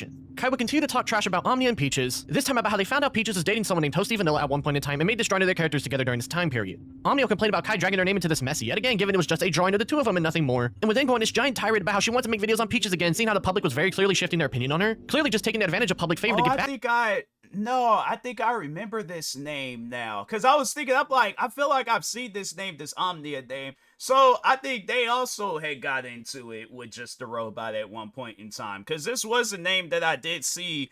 And I'm like, dang, bruh. Like this was, cause I'm trying to think. I think it was before the Cinnabear stuff. And so no, I just remember like at one point I did see that like all the different people that Just a Robot had got into it with. And I think this was one of the names, and I'm like, dang man, he done got into it with a bunch of different people. And I was like, probably Omnia, I was thinking I was all like probably some racism or whatever. He said something disrespectful and things, but dang, that's crazy, man. I'm like, like, I'm curious to see what his part is going to be about, because I know it's going to probably end up being the Cinnabear stuff is going to get talked about, but there might be some other things that I didn't know of where I'm like, yeah, it's because this seems like one of those videos where it's like, it's very neutral. Like, the individual isn't like taking sides and stuff. Like, they're like, nah, they just overall telling the story and things. But anyway. Back at her after Peaches went at them 2 years ago in revenge for the original Toby Majestic / Hopeless Peaches drama that was over 3 years ago to this point. Meanwhile, the infamous Rosa Ramsey call be unearthed for the public to see, in which Peaches and Lyle would bully a brain-damaged woman knowing she was mentally incompetent because they're insane like that. Exactly. I'm bisexual. Do you want to become my friend? Because I would rather see you stick your hand in a blender, personally. Well, you've chosen to be. You've chosen to be an immoral piece of garbage. You've chosen to dishonor your entire family line by acting like this. Because I have a feeling if your mother knew what actually happened instead of whatever lie you fed her, she'd toss you out. Or maybe she'd beat you senseless. Either of these I'm completely fine with, because frankly, I hope you never breed. I've seen pictures of you. I doubt you're going to. But I hope you never breed. Because, number one, we don't need your genes passing. Not because you have autism or anything like that. I care very much so for people with disabilities. But because you have low moral character and you're going to raise your children to be just as stupid, weak, worthless, gutless like you are. People would finally see Peaches for the bully she truly was. Now she tried to delete negative comments talking about her. She would give up seeing she officially lost public favor as her second cancellation arc came full throttle. And this time, she completely deserved it. Omnia was sensed that it was officially time to get back at Peaches and stop procrastinating. And overall, things were not looking good for her whatsoever. It was around this time that a Twitter account named the Fruitcake Club Leaks, aka the FCK, would appear on the site on February 22nd, bragging about having a bunch of logs that would expose a lot of people from within the ArtCC. While this was seen as a red herring at first, this would be the beginning of the biggest story in the ArtCC since the Creepshow art situation from 3 years prior. On that very same February 22nd day, Peaches would announce she was taking a break from the Senate, with most people assuming it was because of the recent hate wave against her. Little did they know, this would not be the case. On February 25th, 2024, Peaches would come out on Twitter and admit she was complicit in a Discord server that posted porn where minors were present when she was an adult. This caught many people by surprise as nobody knew what she was talking about, but it was starting to look like that Twitter account might be more than just some assumed random person. The very next day on the 26th, Lyle would upload a video about some random drama in the Senate, though this time he would bring Akumu back into the mix at the very end, saying that he's a liar and is posting a video about the FCK after him as a way to control the narrative and that he refused to give him the logs months ago. However, I draw the line at lying. There's a reason he's not going to release the FCK logs until after the video drops. It gives him control of the narrative. We, however, had a longtime server member give us access to the logs that Akumu will not release. Logs I asked him for months ago, by the way, that he refused to give. Within that very day, Akumu's video would drop as he would take a dive into the FCK and show people what had gone down in there back in the day. The FCK was a Discord server made way back during the Madame drama in 2019 as they plotted against her, that which eventually turned into a place where they started to plot against Akumu himself when he was a teenager and only had 49 subscribers on YouTube. Well, there are a lot of names involved and there were adults posting NSFW stuff around minors. We're here to focus on Peaches, such as how people were sending NSFW images to her in a server when she was 20 years old and that she abandoned the account at one point in time. Some people were wondering if perhaps she just didn't know the ages of the people involved in the server, but that would be proven false as back during the Madame drama, Peaches would make a video defending Slimers from her wrath, the person that Madame doxed. And for those that were there back in the day, she was a minor at the time and is seen in the server speaking and not understanding just how bad everything going on was due to her being so young. Well, a YouTuber by the name of Madam has recently been accused of stealing art from a 15-year-old artist called Slimers. Now, while some people started to defend Peaches saying she didn't know any better back in the day, given she had built up a reputation for going after people yet is doing worse than some of the people she went after, nobody was letting up as things started to go DEFCON 1 in ArtCC once again. It wouldn't get any better as there would be an instance where she would join a public call with one person only to find out he forgot to leave the call and was pleasuring himself, in which she started to crack jokes about it instead of leaving the place right then and there due to its degeneracy. It was obvious that things were over for her, and it seemed very suspicious that she just happened to come out with this out of the blue just a day before Akumu's video dropped, and even more suspicious that Lau tried to call out Akumu for trying to control the narrative just mere hours earlier. Now, it would turn out that Lau had known that Akumu was working on a video about the FCK since March 2023, and at one point he would offer to invite Lau to the server, but instead would get banned from the Senate in October that year. Things were all quiet up until he announced that he was going to release the video on the FCK on February 6, 2024, setting the premiere for the video's release on the 22nd, with the full release 4 days later as we know already. It would get weirder as Peaches would put out that Twitter post on the 25th conveniently before the video's release, and it turns out in a leaked DM that came out to the public after Akumu's initial vid that Lau had the logs to the server for a few months now and speak with someone who joined the server that very day. In his video he posted just hours before Akumu's, Lau says that he released it before him because Akumu was trying to control the narrative and he kept the logs from him, but as we know by now, that's not the case as he cut off Akumu himself months prior. It was clear something wasn't right here, and given we now know that Akumu's video was first officially announced for release on the 22nd, it seemed that Lau had something more going on here than just trying to beat Akumu to the punch. After this, Lau would upload a video March 13th between him, Peaches, and another person named Crystal Flame, showing that they had a call together that took place on February 25th before Peaches dropped her thread, with Lau saying he never looked into the FCK logs until now, meaning that he had them on hand but just simply never investigated the subject himself. While I had the logs for a few months, I couldn't pour through all of them at once. Asuka, someone on my staff, was the one with the logs. They're massive, and we only now had a full team to dig through them. Well, in that video, Peaches would admit that she knew Slimmer's age at the time, with Lau trying to downplay because she was apparently groomed at one point. If Slimmers was that, then I think I knew their age as 16 or 17. Yeah, but you were also dealing with the after effects of being groomed because you were still in contact with the guy who groomed you. So, we now know that Lau knew that Peaches knew there was at least one minor in the server. So that begs a question. Why on Lau's upload the very next day on the 26th did he say that he doubted Peaches knew there were minors when she just told him about one not even 24 hours earlier? So even if Peaches was 100% aware that there were kids in the server, which personally I doubt, it was clear that Lau was lying to protect Peaches. So as this newfound war in the RCC raged on, Peaches would outright leave the Senate just a few days later, saying that things were not in her favor at all. This would then lead to her deleting her personal Twitter account off the platform, and then eventually nuking her entire Hopeless Peaches persona off the internet. Her Twitter, her YouTube, everything was gone in the blink of an eye, and it seemed that the story of Hopeless Peaches had finally come to an end. Except that wasn't the case just yet, as on March 18th, 2024, just a few weeks later, Peaches would drop a document accusing Lau Convoy of abusing her throughout their weird adopted daughter thing going on. In said document, she would come out as a transgender man named Aaron and start to frame Lau as emotionally abusive to them the entire time they knew each other. Now, it was pretty obvious Peaches only came out as transgender at this very moment when facing immense backlash to control negative opinions about him, as it's a known tactic for people to do this, and the document itself is clearly trying to paint Lau as a worst possible person, which, to be fair, given in my video we went over talking about him, it did sound pretty believable.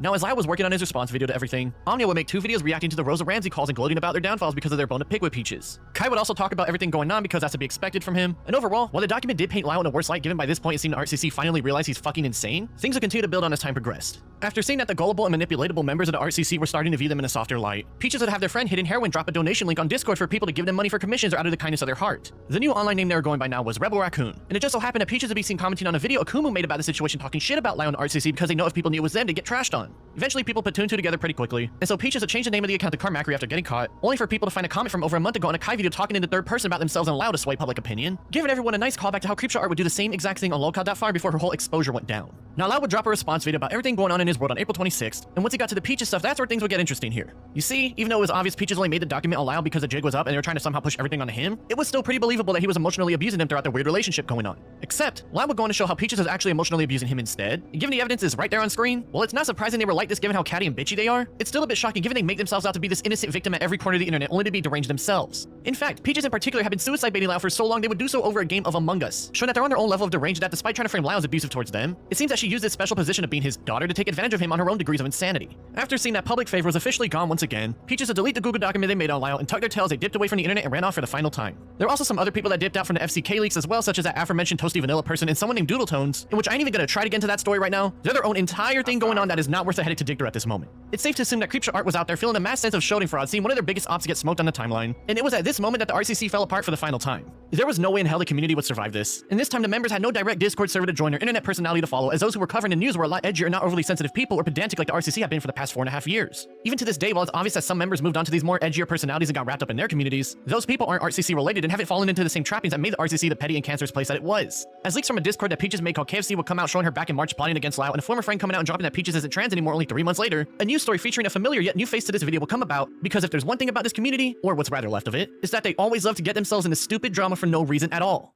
On September 9th, 2024, a Google document would be made about somebody named CindyBear03, showing how despite running her Discord as a place with no NSFW material allowed, she would break her own rules on multiple occasions for some reason. This includes promoting people to draw her character in NSFW situations despite knowing the place has minors in it, as well as showing off a gory art piece that she drew of her own character in a situation I obviously can't show y'all for YouTube reasons. There's also examples of her talking about NSFW material around minors as well in the general chats, showing her being very reckless with her endeavors throughout her time running the place. Now there was a little bit more, but y'all get the point already, and though Cindy was in her own niche circle in what is called the animation meme community, that community had some crossover with the RCC, and so they caught onto the story once it dropped. At this time, it wasn't exactly the worst thing in the world, and mainly just looked like a 20-year-old who didn't know any better and was being reckless at worst, and so she would make an announcement on her YouTube community page just 4 days later saying she'll be responding to the document soon. It seemed to be a pretty small situation all things considered, that is, until something else would come out and flip everything on its head. Not even a week later, on September 15th, somebody by the name of Enna will come out with an 188-page document exposing Cindy for grooming them when she was 20 and they were 14. Now, about 90% of the document is basically just screenshots, so it's not that much of a read, and it was clear by some of them that Cindy knew they were 14 pretty early into their friendship just a few months after meeting, but that wouldn't stop her from talking about NSFW topics with them, such as drawing threesomes with their custom character Nightmare Sans and Enno's custom character named Boy. This would come to fruition with a comic she drew involving Nightmare Sans being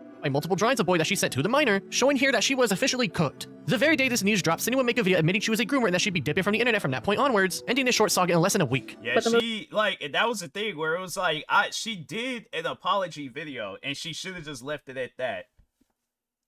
They're gonna most likely end up talking about, I guess, like, for those that don't really know too much about the situation, yeah, they're gonna end up talking about it. The serious thing I've done is I've groomed a minor. I became friends with a 14-year-old after I made a mental note to myself to not become friends with minors again, and I overshared with them. I shared graphic, explicit materials with them when I shouldn't have. I groomed this child, and I knew what I was doing was wrong. Now, this story was very cut and dry, as she admitted herself she was a child. The thing is this, though, because it's like that, you can't stop a kid from being a fan of you.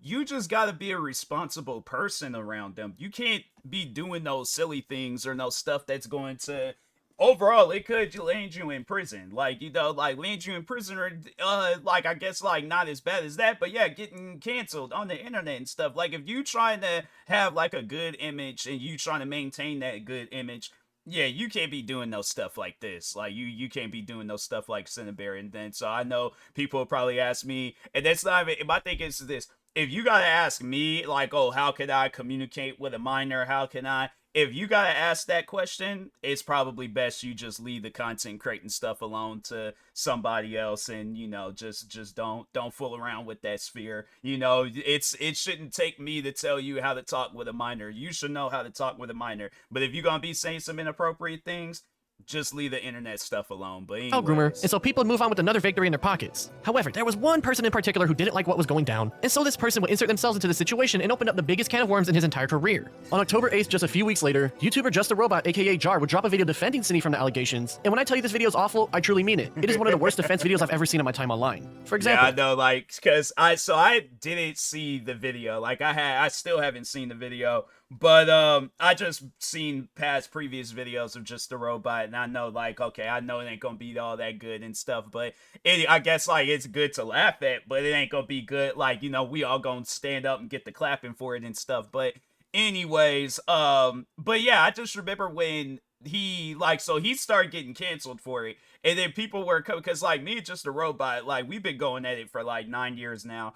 And so, well, it was like 8 years, because I, like, last time he talked on me was, yeah, it was last year randomly. But anyways, but, yeah, it's like about 8-9 years we've been going at it.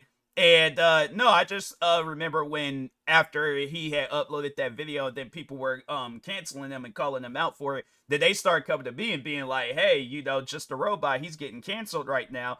I'm like, what's going on? Next thing you know, I looked this man's name up. It just seemed like everybody was talking about him. And I'm like, dang, this was worse than the stuff that he put me through. Like, he put me through some crap, but nah, I feel like what he's going through, nah, man, that's just bad. It's one thing, my thing is this. It's one thing when he put me through, like, the crap that he put me through, where it was just his fans that were on me.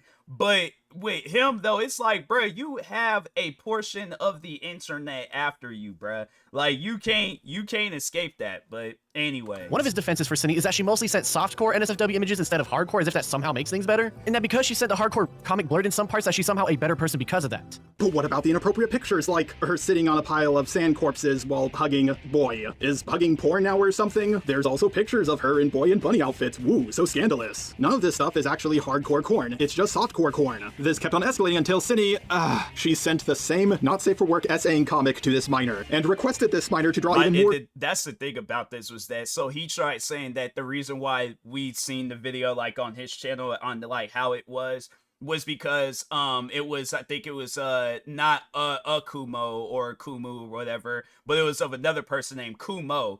And so he posted the original video, which I guess was good. Like, it was going off on Cinnabear for what she did. And then he posted this video, and then just hearing what he's saying, it's like, how do you go about making that video? And then you're thinking along the lines like, oh, I am, I guess, like, you know, in a way bringing some sort of, like, negativity towards her or whatever. But you're saying things like, oh, well, it wasn't hardcore, it was softcore. And I'm like, fam, it don't matter. Like, that's my question. That would be my question to him. And I'm not trying to hear that stuff like, oh, well, I don't ever plan on having kids. You have kids, somebody sending your kid, or asking your kid to send them softcore, images and stuff. How'd that make you feel? It's like, how'd that make you feel if that's your kid? So I'm saying that, and I guarantee, my thing is this, I guarantee and I promise you, if something like that were to happen to just a robot, he would call that person out. With his platform, he would no doubt about it call that person out. So that's why I'm like, yeah, he could try to play that whole game like, oh, I ain't have no feelings for Cinnabare, but meanwhile, you did a whole defense video with her and was having like late night phone conversations with her and stuff. Man, get out of here with that. Corn of the character of Boy and Nightmare Sans. From the censoring job, it looks like a few parts of this comic would have been legally classified as hardcore corn. The absolute worst thing Cinny sent was this picture of Boy fingering her avatar. However, it should be noted that the doc maker was not the one who censored this out. It was actually Cinny herself. When I first saw this, I thought, yeah, Cinny's guilty. But when I found out that she censored the worst parts of this comic herself, it made her look far less guilty than I was previously led to believe. It only gets worse as the second half of the video is an interview with Cindy herself, but this so-called interview was basically just 45 minutes of them shooting the shit together and Jar very clearly not taking anything serious at all, including moments where he is very clearly making Cindy uncomfortable in a particular moment that raises a lot more than just a few eyebrows. Okay, what you did was bad. Very bad. If you better thank your vagina. If you had a pee-pee, you would be, oh man, it would not be good for you if you had a pee-pee. Oh man. Yeah, but people are more forgiving when women do this. We've tried so many times with women. Like we gave you guys right to that. I do that too. I do that he had made her uncomfortable. And it's like, fam, do you know how much of a bad person you like? Honestly, sit down and think about that. You made a pedophile uncomfortable. That's some crazy stuff. That's some next level stuff right there. I ain't never seen that before. When there's a person that did an outright crazy crime. You talking is more crazier. That ain't gonna be more crazier than a crime, but still though, I think y'all see my point. He freaked her out, and I'm like, yeah, that's some next level stuff. I'm like, nah, bruh.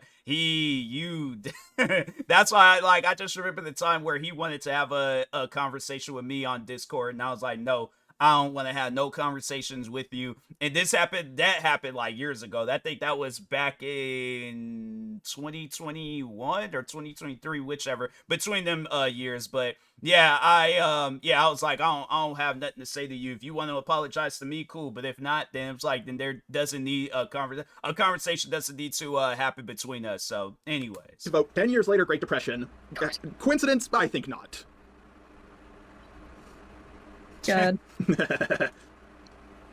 Yeah, like, can I tell you the worst part about being a guy? He just did a H-E-H-E-H-E laugh. I'm like, bro, you're different. Like, you are a different individual. That you have to pay extra for mayonnaise? No. Sorry, that's. Oh God, I missed Jack. All right. Okay, so I'm at the pool, just relaxing. Oh yeah. 16-year-old girl shows up in her bikini. I realize I have to get the fuck out of there right now because like. I'm not going to be paying attention. I'm going to daydream. I'm going to look in her general direction, and then suddenly a situation is going to happen. So I realize, like, whenever I see a 16-year-old girl in a bikini while I'm at the pool, I'm like, well, time to go home. Oh my God. Yeah. So be thankful that you're a woman. Like, I know it sucks that you have to deal with periods and men not taking you seriously and men not listening to you. Now this story would not only go wild in the remnants of the arts. I remember hearing that for the first time, and it's still just something where I'm like, why would he say that? Man, just me being the person that I am, I love to have fun.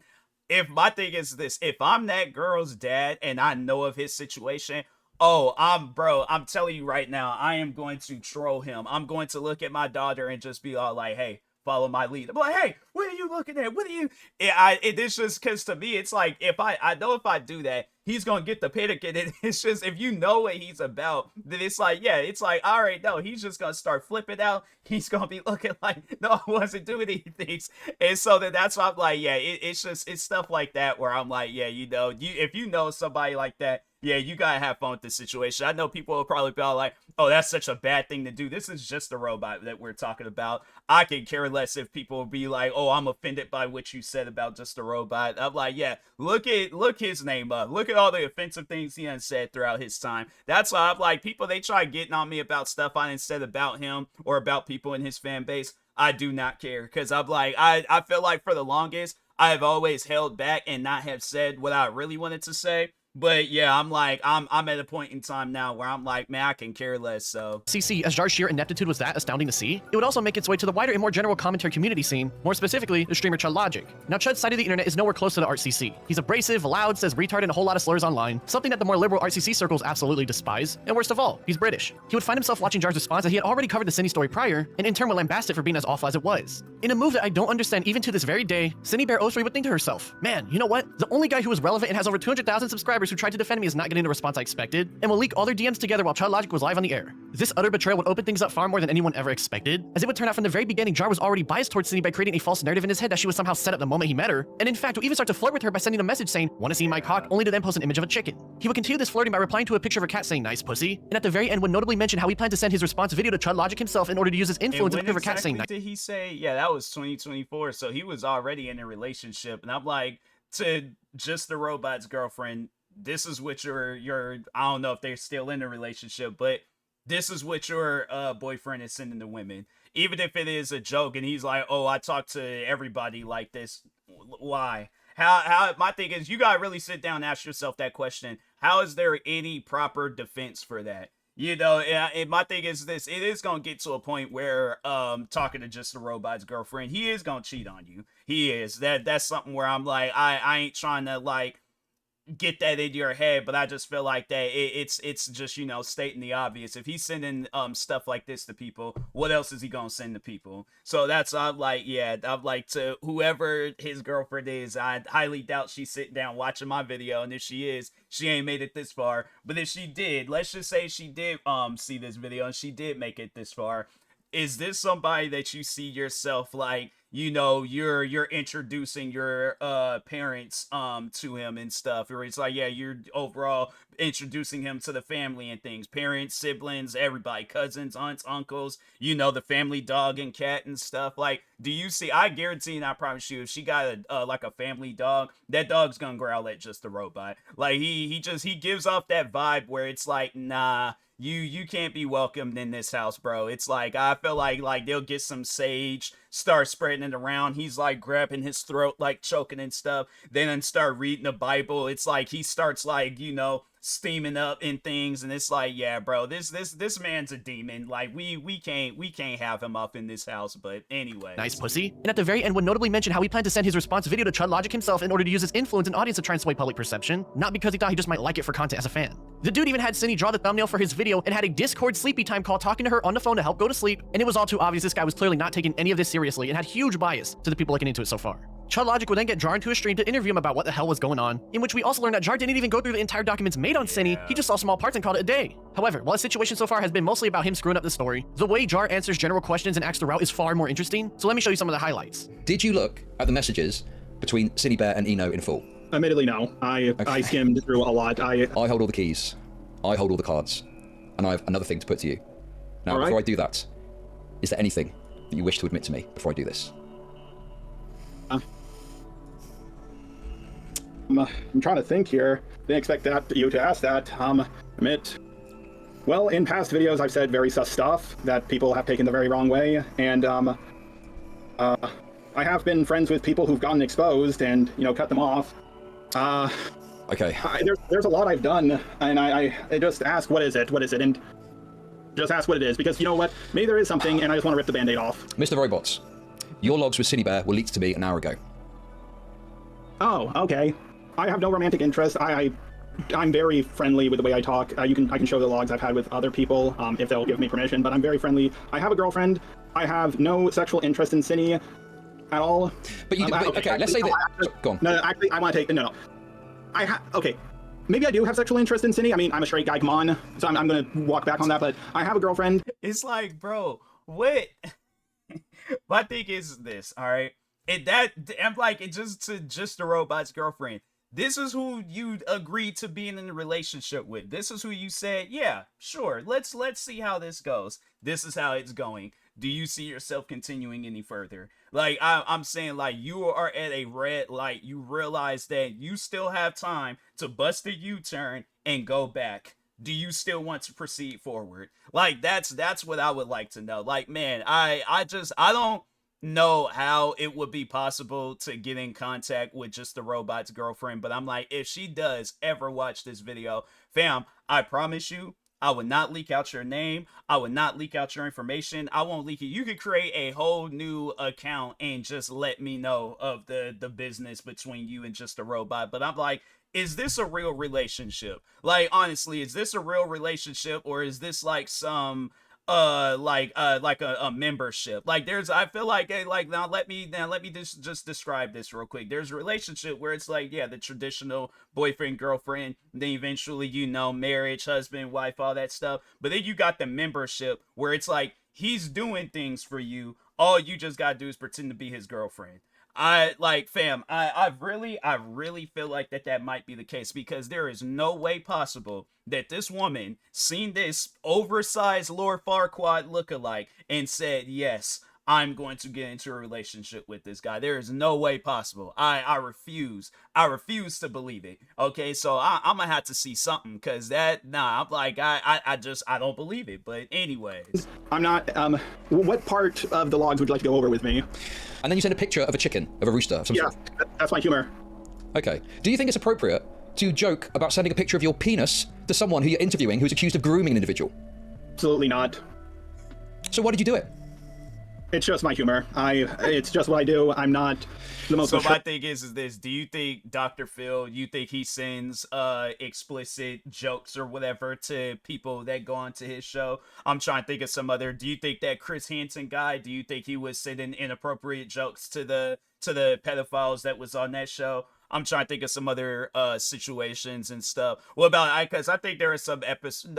Was there? I don't know. But yeah, let's just use him as an example. That dude that used to be security for Jerry Springer, Steve Wilkos. You think he sends inappropriate jokes to people that was on his show? No, he doesn't. It's one of those things where it's like, especially if they're being called out for some stuff, I'm like, do you think the judge that was a part of the OJ Simpson case, do you think he was sending inappropriate jokes to OJ Simpson? No, he wasn't. He had his friends that he would do that with. But when it came down to somebody where you're like, it's a business, or supposedly a business thing going on, fam, you can't do that. Like, I don't know what part of that he'll understand, but if it takes me to tell you that, that's where you're at in this world right now, where it's like you're having to hear things from me, and it's like, bro, I know you have it out for me, but yeah, it's one of those things where I'm like, yeah, just a robot.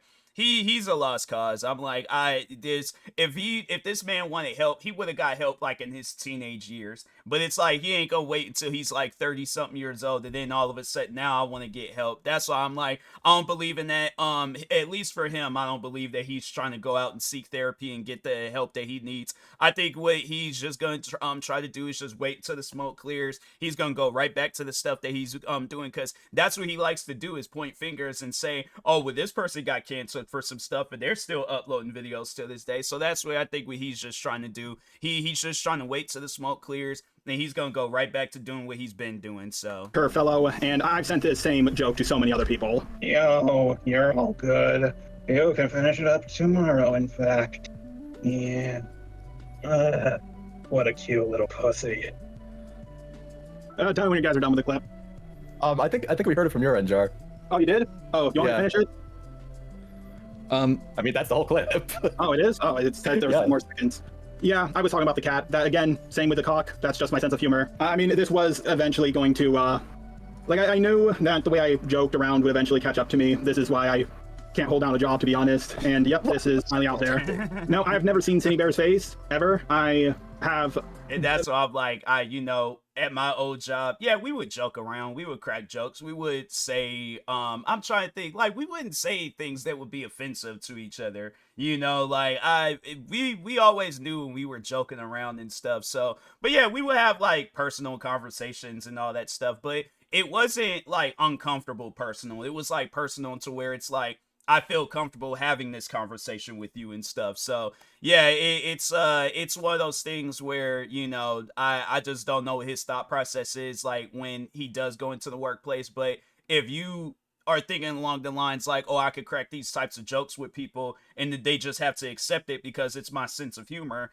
No, they don't have to accept it. They don't have to accept anything from you. So yeah, that's why I'm like, yeah, just a robot. He's definitely one of those people where it's like, be extremely careful whether you do know him, whether it's on a personal level or content creating. Be extremely careful being around him, because that goes for adults, minors, elderly, anybody, newborn babies. It don't matter. Be careful if you're around just a robot. Borderline no idea what she looks like. I know that was a long slew of clips, but the story quickly changed from the Cindy Bear situation to Jar himself, as it was very clear this guy is far more interesting than people initially thought. Now we saw Jar self-report a lot in that call, and so it comes to no surprise that this dude is pretty autistic. If you couldn't tell simply by his voice, then you should probably get checked out yourself, but that's besides the point. The reason I bring this up is because there's a video by YouTuber Copensees that dug into the more psychological aspects surrounding him, and the types of things that Jar would get himself into absolutely reeks of a lack of understanding very basic social cues. For example, there's always been this rumor that Jar is racist because his old YouTube outro sounded very similar to a racist song from the movie. Nah, the thing is this,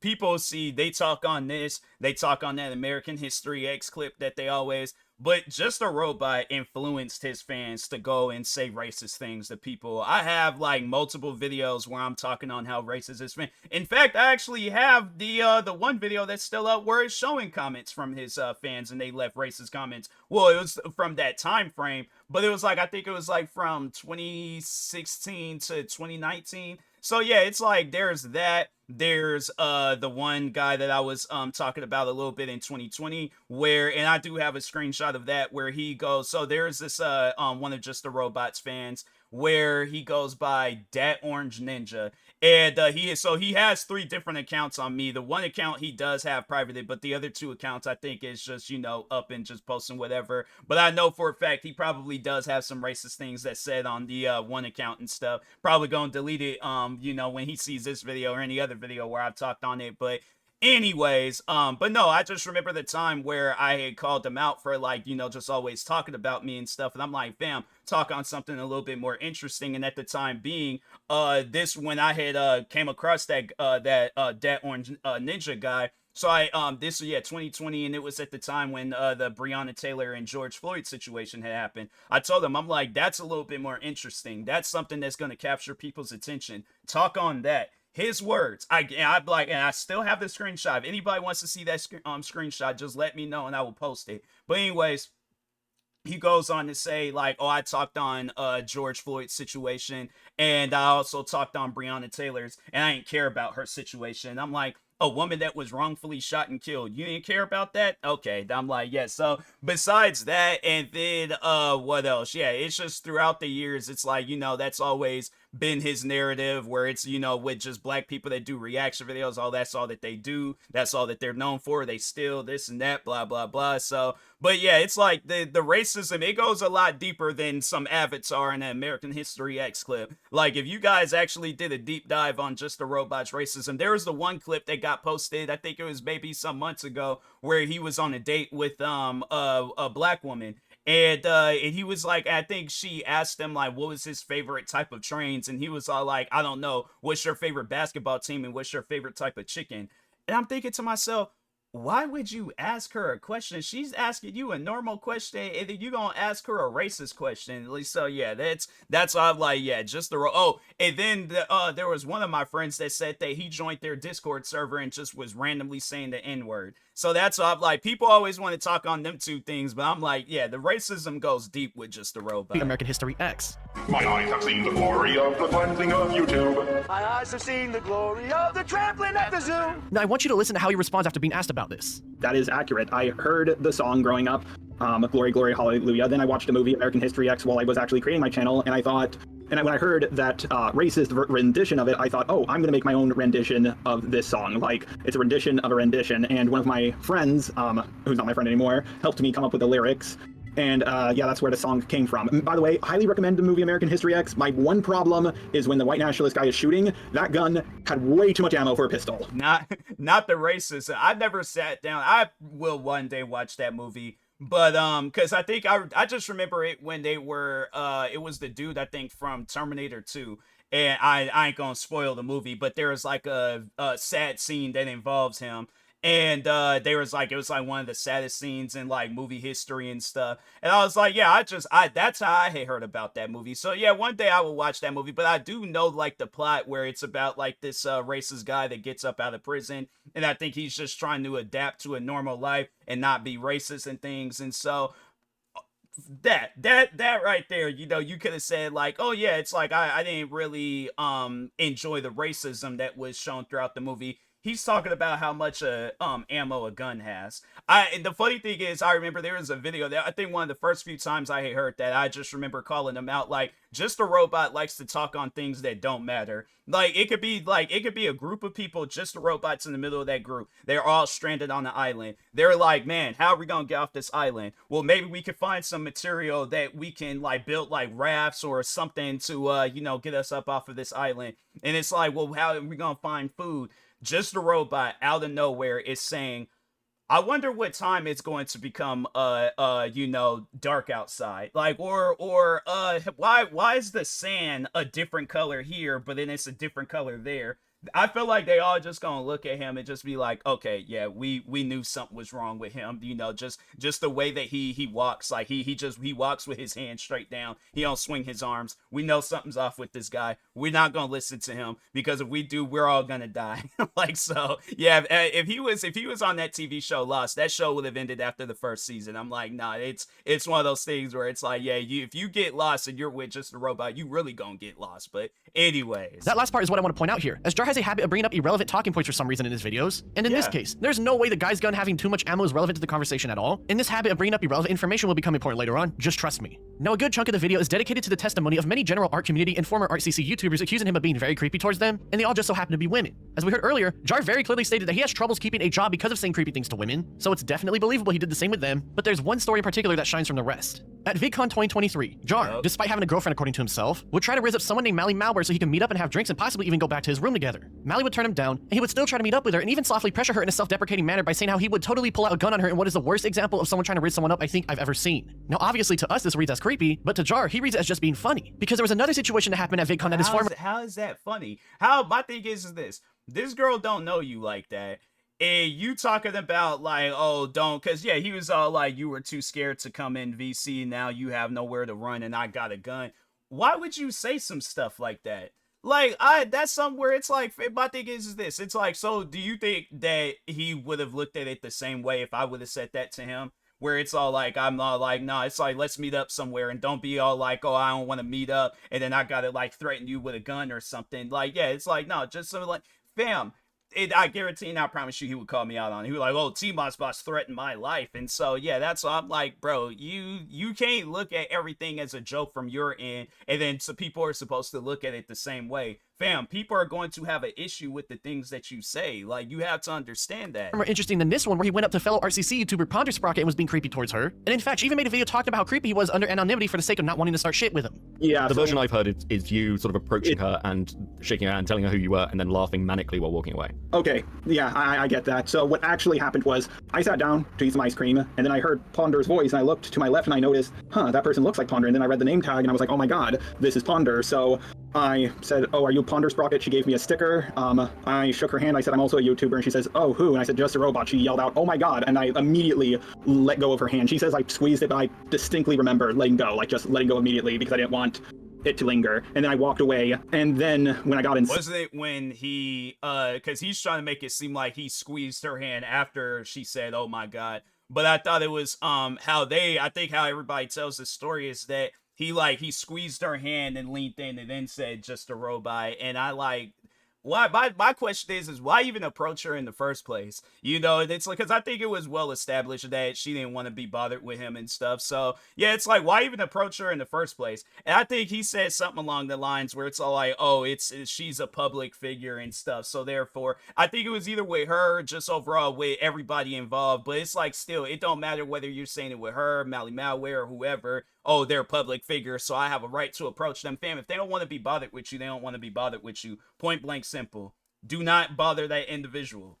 I don't know what's so hard to understand about that, but anyways. I kind of laughed about it because of her reaction. I mean, with the messages you sent to Mally, you understand that those come across in quite, I mean, I know we're not saying flirtatious as a jokey side to it, but I mean, you did say, well, if you don't want to meet up or VC, we could meet for drinks and come to my hotel room.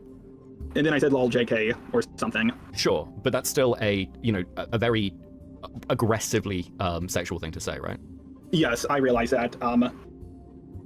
I know I need to stop this. I've been given warnings about it. It's just now finally catching up to me, but this is something because you're being canceled for it. But I guarantee and I promise you, if he hadn't gotten canceled for it, like let's say like they had talked on this and it gained no views, no traction, none of that, he still would have been doing this.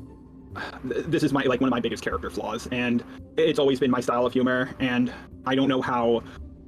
I'm going to try to get better, but sometimes I think, can I even do that? I know that was another long clip, but it's fascinating to see how in Jar's eyes he's just joking, but into everyone else's eyes he's being a massive creep. And the fact he understands how people see that yet continues to act that way given the situation went down over a year ago is just so interesting. He has the self-awareness that he needs to fix himself, he has never done anything about that for many years for reasons only he truly understands and has continued to creep out many women online because of it. He reminds me a lot of that meme with the two office workers where they both compliment the same thing to a fellow female coworker, but the clearly nerdy and ugly guy gets human resources called on him instead of her taking the compliment like with the handsome guy above. Jar reminds me a lot of that ugly nerdy guy with the way he is overall, as while he's never done something to other women that's unforgivable as of this video, he's been a continuous creep to them and knew about this yet continued to act this way for many years. Now there was some other stuff about Jar traveling around this very tiny corner of the internet, but they weren't relevant to anything at hand and were mostly just embarrassing things no one needed to know about him. So tell me, how come in Jar's eventual response video in January 2025 did he decide to air out these embarrassing and irrelevant details about himself and self-report some more despite having months to make a proper telling from his side of things? I would like to apologize to my girlfriend, my roommate, and my neighbor for not listening to them. You guys know me best, and you were looking out for my best interest. I should have listened to you guys, and now I'm facing the consequences for my actions. The only compliment I gave her was calling his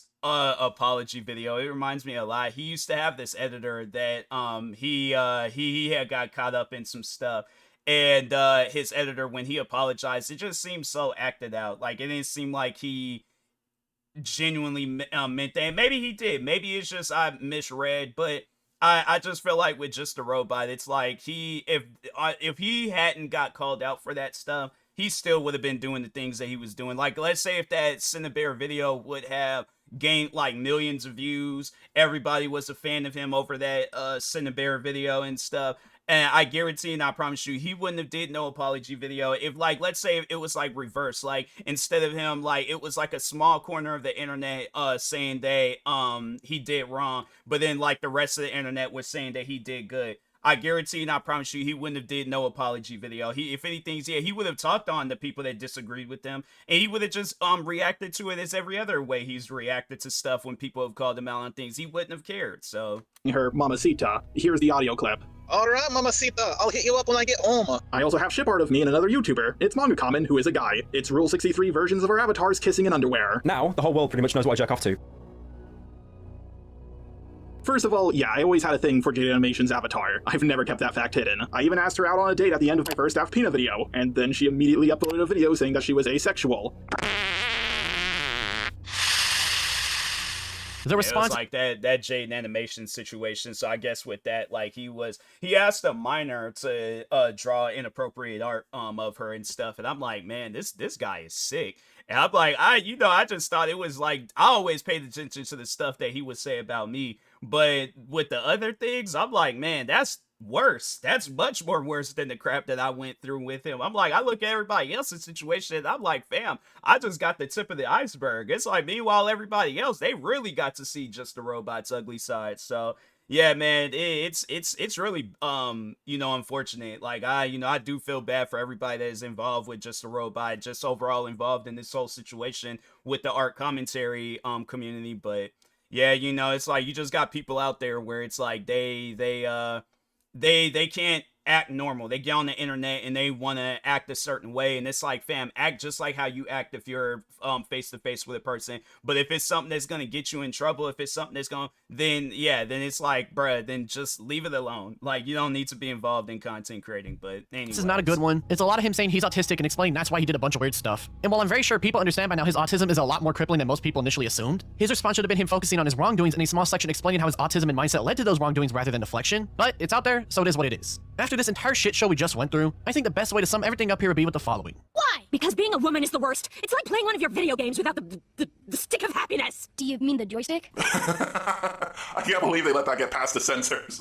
For those of you who don't get the joke, the joystick is a metaphor for penis.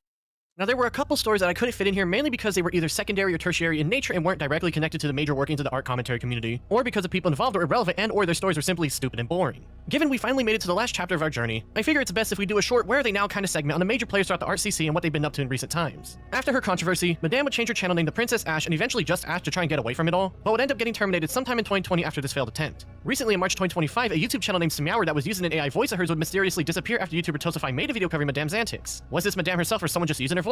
Who knows, but it's clear the ghost of Madame's past still haunts us to this very day. Antunes is still around making his content after the RCC failed to run him off the internet. Toby still periodically uses Twitter, and Hopeless Peaches is still gone as far as I can tell, though it's likely she's using an alt account under an unknown identity. There have been rumors of Creepshow Art running a new and very successful channel on YouTube, but given the evidence I've seen, I'm not going to mention the channel by name, as a main piece seems to mostly just be a coincidence as far as it looks like. Omni is still chilling on Twitter, and while there have been a bunch of rumors about Jar's whereabouts, there's no evidence to support him, so I won't say, so I'm going to assume he's still on break as he said he planned on getting back into content creation one day. So like, when did this video get uploaded? 3 days ago. So he from what I know, people are saying that he's uploading videos on his secondary channel, which was the channel that I very first came across when me and him were going back and forth at it. So it's a channel where I think it has like 90 something thousand subscribers, and then there's the one that did have 200,000 subscribers, but he obviously, you know, lost a lot of them and things. But yeah, he's uploading like on a secondary channel, so he is like trying to get back into the content creating scenes.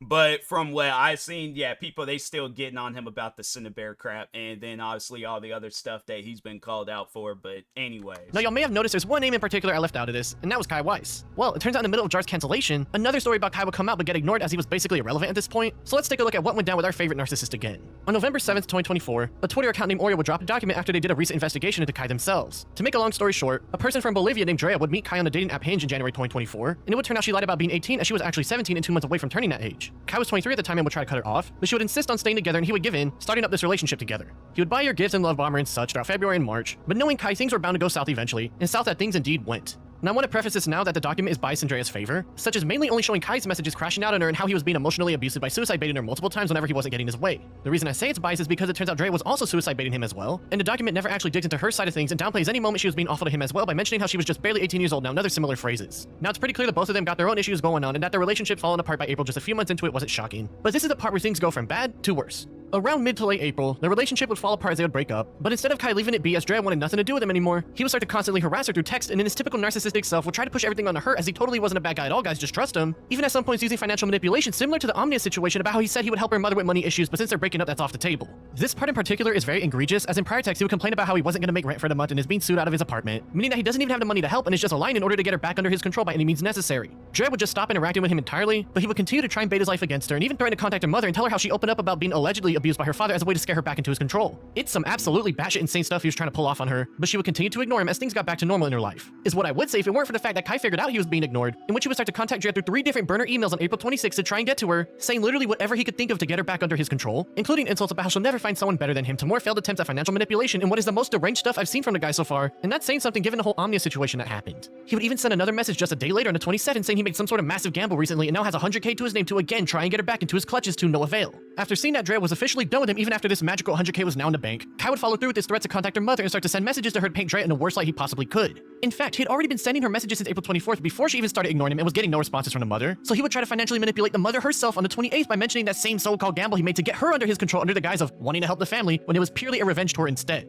Kai also again tried to contact Drea through what looks to be a burner phone number on May 1st, and again tried one last time on his main number on May 3rd to no response once more as she knew this dude was completely deranged. Omnia would gloat about Kai getting exposed online again in a very not so surprising handful of tweets and even call him a pedo as well, and while Kai would make a post saying that he planned to make a response video about the claims within a week, that never happened, and as far as I can tell he nuked his Z channel from YouTube as well, making it 2 total times this guy ruined any chances of an internet career for being one of the most mentally and physically abusive people I've seen on my time online. It's best to wrap things up here with a voicemail he sent to Drea in the midst of his failed attempts at manipulation to show y'all just how nuts he was during this, so have fun listening. Wearing everything black Hello Kitty rock music and gifts. Oh my gosh, I wonder where that shit comes from. Gifts. The first photo here is a photo that I took of you. Look, honestly, if this is the decision that you want to make, if this is truly what you want to do, that is fine. But if you want to talk this out, I can work shit out with your mom. I can work shit out however it needs to be worked out. I don't care. I can talk to your mom. I can talk to things out with my mom. Like, man, get out of here, bro. your dad. We're able to fix this. But Drea, you're making a mistake. This is not what you want to do. And I know that this is not what you want to do. if you're hurt, I don't think that I'm so much hurt as you are hurt. If You really can tell like he's done this to a lot of different people and it's worked out all the time. And then now he's trying to do this with people where it's like they're a little bit more mentally developed, you know, where it's like, yeah, it's gonna take you a while, I guess, to you know, like more so try to manipulate them and things. And it's like, fam, that's not gonna work. It's like, you know, it's like, yeah, it might work back when you was a kid and stuff, but as you get older, bro, people get more mentally developed. Like, they ain't gonna be sitting around all like, oh man, I hope this Kai guy doesn't, you know, say something that's gonna get me to fall for whatever it is that he said. I'm like, bro, man, get out of here with you that. think that I'm not replaceable, then you can do that. But judging from the fact that you're still active in the Hinge account, you haven't found a lot of luck in whoever it is that wants to date you. And then on top of that, there's also the people who have to find out that you're not, that you're also in Bolivia. Dude, just do you seriously want to do that? Gabby, do you seriously want, like, do you seriously want to do that? Listen, Gabby, if this is seriously something that you want to do, then that's completely fine. I like, this shit is ridiculous to me, which is why I'm not, but if you really want to do this, then that's fine. But like, you're looking for me in another person. And if you really think that you can replace me in the same week that you broke up with me without any complications in that next relationship, then you're making a mistake.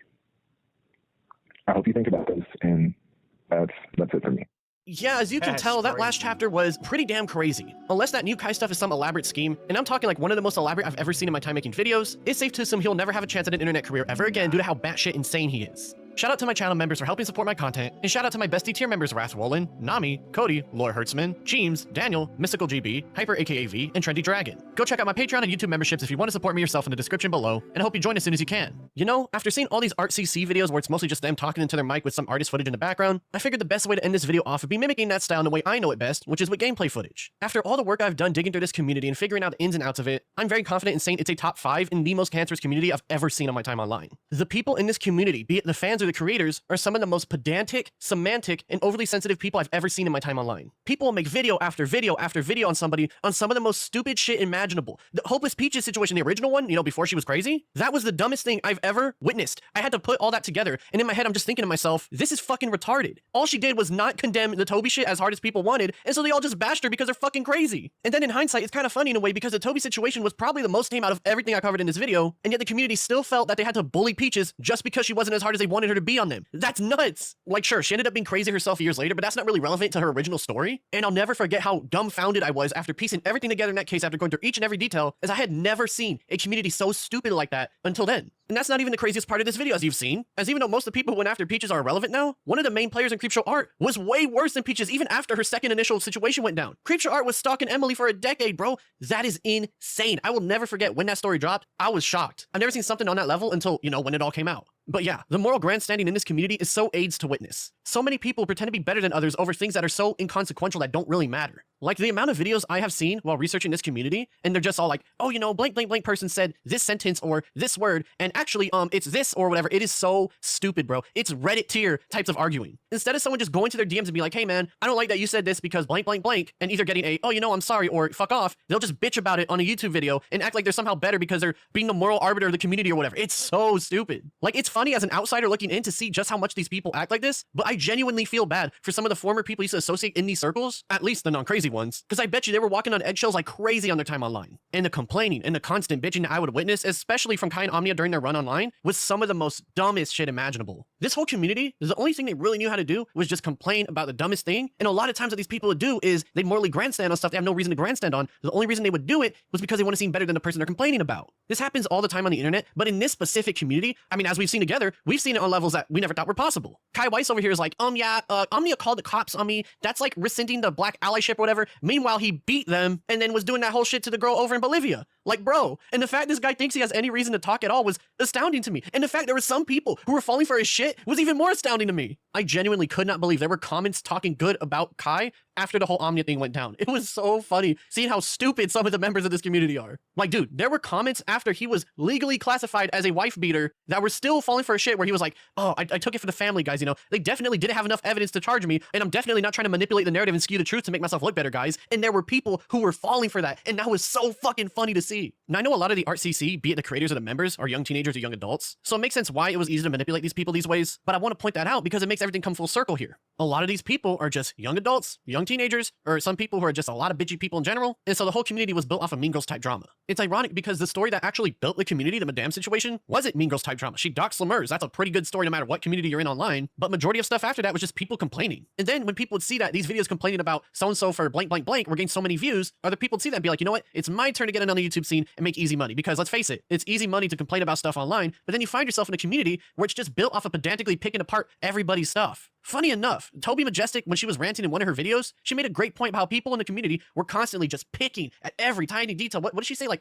hyper-analyze or hyper-contextualize whatever, every tiny detail. And I was like, damn, that still to this day is spot on for the way this community was during its time online. You can tell that a lot of videos made in this community wasn't to explain a story better or break it down for people to understand easier. It was to satiate their own fragile egos. You can really notice that in Kind Omnia's old videos online if you could find them. So I'd say if you want an example for it, go look at their stuff. And some of Peach's stuff is the same, but not nearly on the same level. On one hand, it's kind of sad in a way, and on the other hand, it's like, whatever. Because it's something that really isn't that big of a deal. Everybody has dealt with somebody like this in their real life where they just constantly need to be like the person or the best person in the room or whatever. And to me personally, I'm so used to dealing with these kind of people in my life, just general life experience. So it's hard for me to care beyond just, oh, okay, I see how you're acting. I'm probably never going to interact with you or speak to you or whatever. I'm sure you guys understand where I'm coming from on this one. It's something that we've all dealt with before. If there was anything that I would say to wrap up my experience researching this community and trying to figure out the ins and out of it while making this video, I would say that I genuinely despise most of the content creators and members, you guys aren't safe either, for just being those kinds of people that you just don't want to be around. Complaining and whining about all these tiny details and pretending like you're better than somebody, that's just a recipe for being a personality that sucks. And in this case, a lot of the content creators who were doing this complaining and moral grandstanding ended up being pieces of shit themselves. And it's not like people don't have their faults. Everybody has their faults. That's just how humanity is like. But it's when you build your entire identity going after other people for tiny innocuous shit that makes everything blow up in your face here. It's not surprising that the community was like this during its time online. It's more surprising that you could build a community off this stuff to begin with. Now, right now, the community is in a bit of a weird spot. I know I've said that it's dead, and to be fair, I still believe at this current moment that it is dead, but let me give you a quick history lesson on how it was formed and where it's at now. The ArtCC was built off of the DeviantArt Ranters community, which is people complaining about art, and the slideshow commentary community scene, which is where the character stills kind of really started from. They became the ArtCC, and now after the Hopeless Peaches Part 2 stuff went down, they've seen it mostly split into the general artist commentary scene, not the art commentary community scene, there's a little bit of a difference, and the general commentary scene. I've kind of seen how the new quote-unquote ArtCC is starting to form, but it's not really going to be the ArtCC. If anything, it'll be like the ArtCC Part 2, because majority of the main players of the ArtCC are gone, and it seems to be smaller players from the general artist scene or the old ArtCC, or even some general commentary people, all combining into this ArtCC2 that I see that is forming.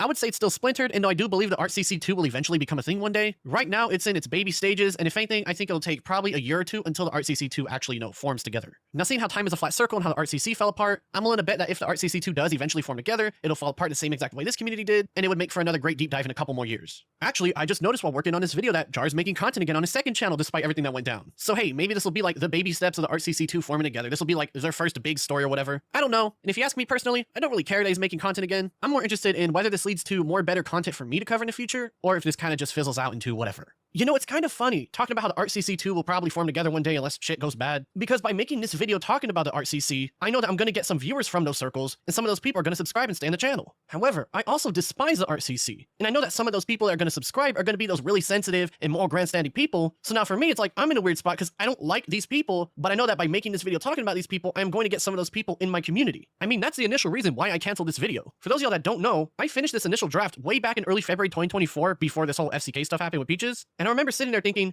man, I really despise pretty much everybody I've covered here, and I despise the fan base. And I know that even though I'm making a video going over how crazy and how bad these people are, I will get a fan base of former members from this community, but I really despise these people so much that I'd rather cancel it just so that I don't get these people in my community. Now granted, the story grew so big over the past year that I just had to continue it on. I mean, y'all saw the Loud Convoy video. That was a spin-off of this project. That is how deep this community stuff went. And so I had to put all that aside because this was just something that I just couldn't pass up on. It was such a good story. I'm just gonna have to live with the fact that I'm gonna get some of those extremely morally grandstandy and sensitive and bitchy people in my community. And if you watching happen to be one of those self-aware people who knows that you're like this, I would suggest you figure those issues out because there is no way that I'm going to stoop down to such a low level to cater to such annoying people. But yeah, here we are at the end after digging through 2 hours of one of the most cancerous and toxic places on YouTube. And though it seems that an entire second iteration of the community is starting to form, it's looking like it'll take a lot longer than most people initially assumed. Well, I normally like to keep up with crazy communities so I can see if there's a story for me to cover in there. Honestly, I think I might just leave it be because these people suck that much to me. But then again, after going through it all and seeing that there's a new one forming, there's bound to be another extremely crazy story that'll form one day, so maybe I'll end up covering something about these people again one day in the future. I don't know, but given how crazy their history has gone, I'm not one to pass up on a good story. Yeah, man, I'm like the art commentary community. I'm like, y'all had some stuff going on, bro. But I mean, yeah, it's like that with a lot of different communities. You know, you just got people where they thrive off of the drama. They thrive off of, you know, that type of just energy and stuff. And yeah, you know, at least for me, I just remember when I was going through my drama, I was like, it got to a point where I was like, man, I am tired of this. I don't want to do this no more. I'm just going to move on and get up out of here. But yeah, you know, you got people out there that they thrive off that drama, and then next thing you know, you look, they about however many videos deep involved in some drama, and that's so I'm like, I can't go through that no more. I'm like, nah, man, I'm done with that. So, but anyways, no, that was a pretty good video. Shout out to Lanza. Make sure if you guys haven't, go subscribe to him, like, subscribe to me too, and I'll talk to you guys later. Thank you guys for watching, and peace.